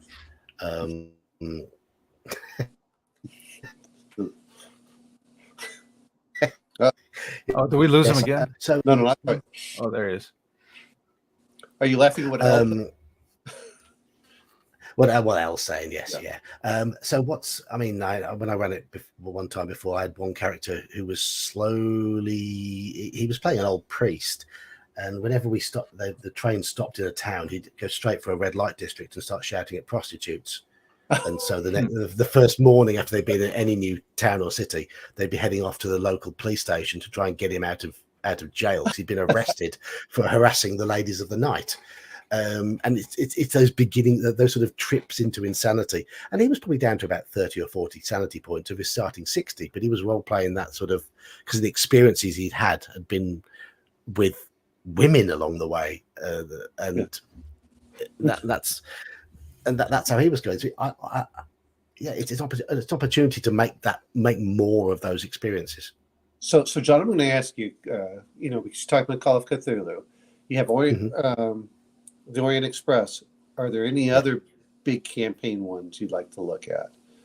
Yes. Which ones? I guess is really not that I have them. I'm just curious. So. In fact, I might not run Orient Express. I might consider running this one instead. Oh, okay. So see how big that one is?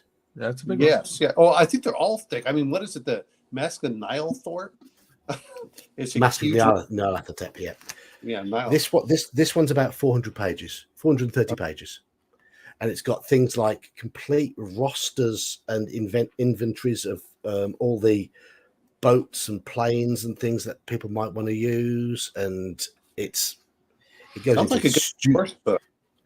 It's stupid levels of detail. It really is over the top in terms of detail. And do you have any others? I'm just curious on if you have any other big campaign books or just that one, or just those two. I've got those. Those are the two big ones I've got. Okay. Most of the other ones I've got are one shots. One shots, yeah. But for example, ones that could be chained together quite easily in campaigns, but with a bit of tinkering. But those are the two big ones I've got. I haven't got Mask of Nyarlathotep. Okay, I think there was that one, and then I think the Two-Headed Serpent was the Pulp Cthulhu one. I haven't got that one either. Yeah, it was just I just remember Seth Skorkowski talking about it, and his character still, his players still were player characters were still dying. Well, that's interesting. Even though they're a lot tougher, there's a lot more gunfire in there. I mean, certainly. I mean, when I ran Orient Express, none of the characters had died. We were going probably 6 to 9 months into it, And we'd done London, we'd done Paris, we'd done Switzerland, we'd gone to Italy, and they were just about to leave Italy. And a lot of the characters had very traumatic experiences, but no one had died yet. They've been hurt. They've been the characters who are suffering from long-term injuries, who are still soldiering on. But the way that the players were approaching it was in a much more careful and methodical manner, which made it all the more fun for me. Less of the wham bam. Thank you, ma'am.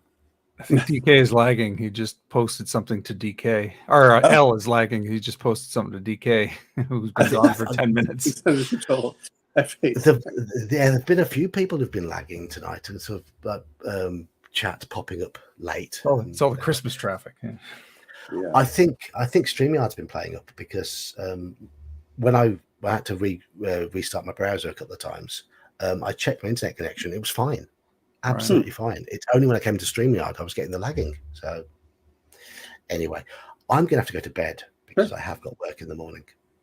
So well, thank you, John. I appreciate it. It's been good. It's been fun. It's been for a stream where we had no topic whatsoever. We've managed to fill 3 hours and 24 minutes. It might be YouTube, Max. It might be YouTube. He's not lagging then. Yeah, he's not lagging. No. But yeah, it was lagging throughout the stream. I've been lagging on and off and flickering in and out. It's been a pain in the backside. But thank you everybody for taking part tonight. I want to thank those of us who popped in and dropped out. Gingerbeard was in early on and went. We've had DK in here. We've had Elfbait in here, and who else is missing? Who else is, it's Saxius. Saxius, of course, Saxius. How could I forget Saxius? He's gone to bed as well. You put him from your mind because he had that little parting shot at you. So yes, and do click the thumbs up and like before you go, and give us a thumbs up. Help the channel. Thank you everyone who's been involved in chat. Chat's been buzzing tonight, and of course Omen Owl and Mage's Musings. Mage's Musings. We've got to shill your channel before we go. Yes, please come watch. Yes. Oh, I'm the worst. I'm the worst shill for my own stuff. and Sean, is it possible to get the onesie so you can shill for Old Geek's shirts? Oh, not right now. I don't have a camera on this computer. Okay. But John, you're gonna have to show your shirt because I don't think that you did. Yeah. I don't know. This isn't the one you get from Redbubble though. This is one we made in the shop. Okay. Yeah, but that's the logo. The logo's the same regardless. Yeah. I have ordered a Hungar shirt. It hasn't turned up yet. I wanted to wear tonight, but that hasn't arrived yet because we've got the postal service on strike here in Britain. What is an on strike in Britain apparently? John isn't on strike. He's still got to work. I've still got work. Yeah. But thank you everybody who's been in chat. There's my wife having a bit of a cough. But hope you've all enjoyed it. I'm the Old Geek, and I'll see you all. I'm hoping to do a stream on Friday, so I'll hopefully see you then. Cheers all. Good night, See everyone. you soon.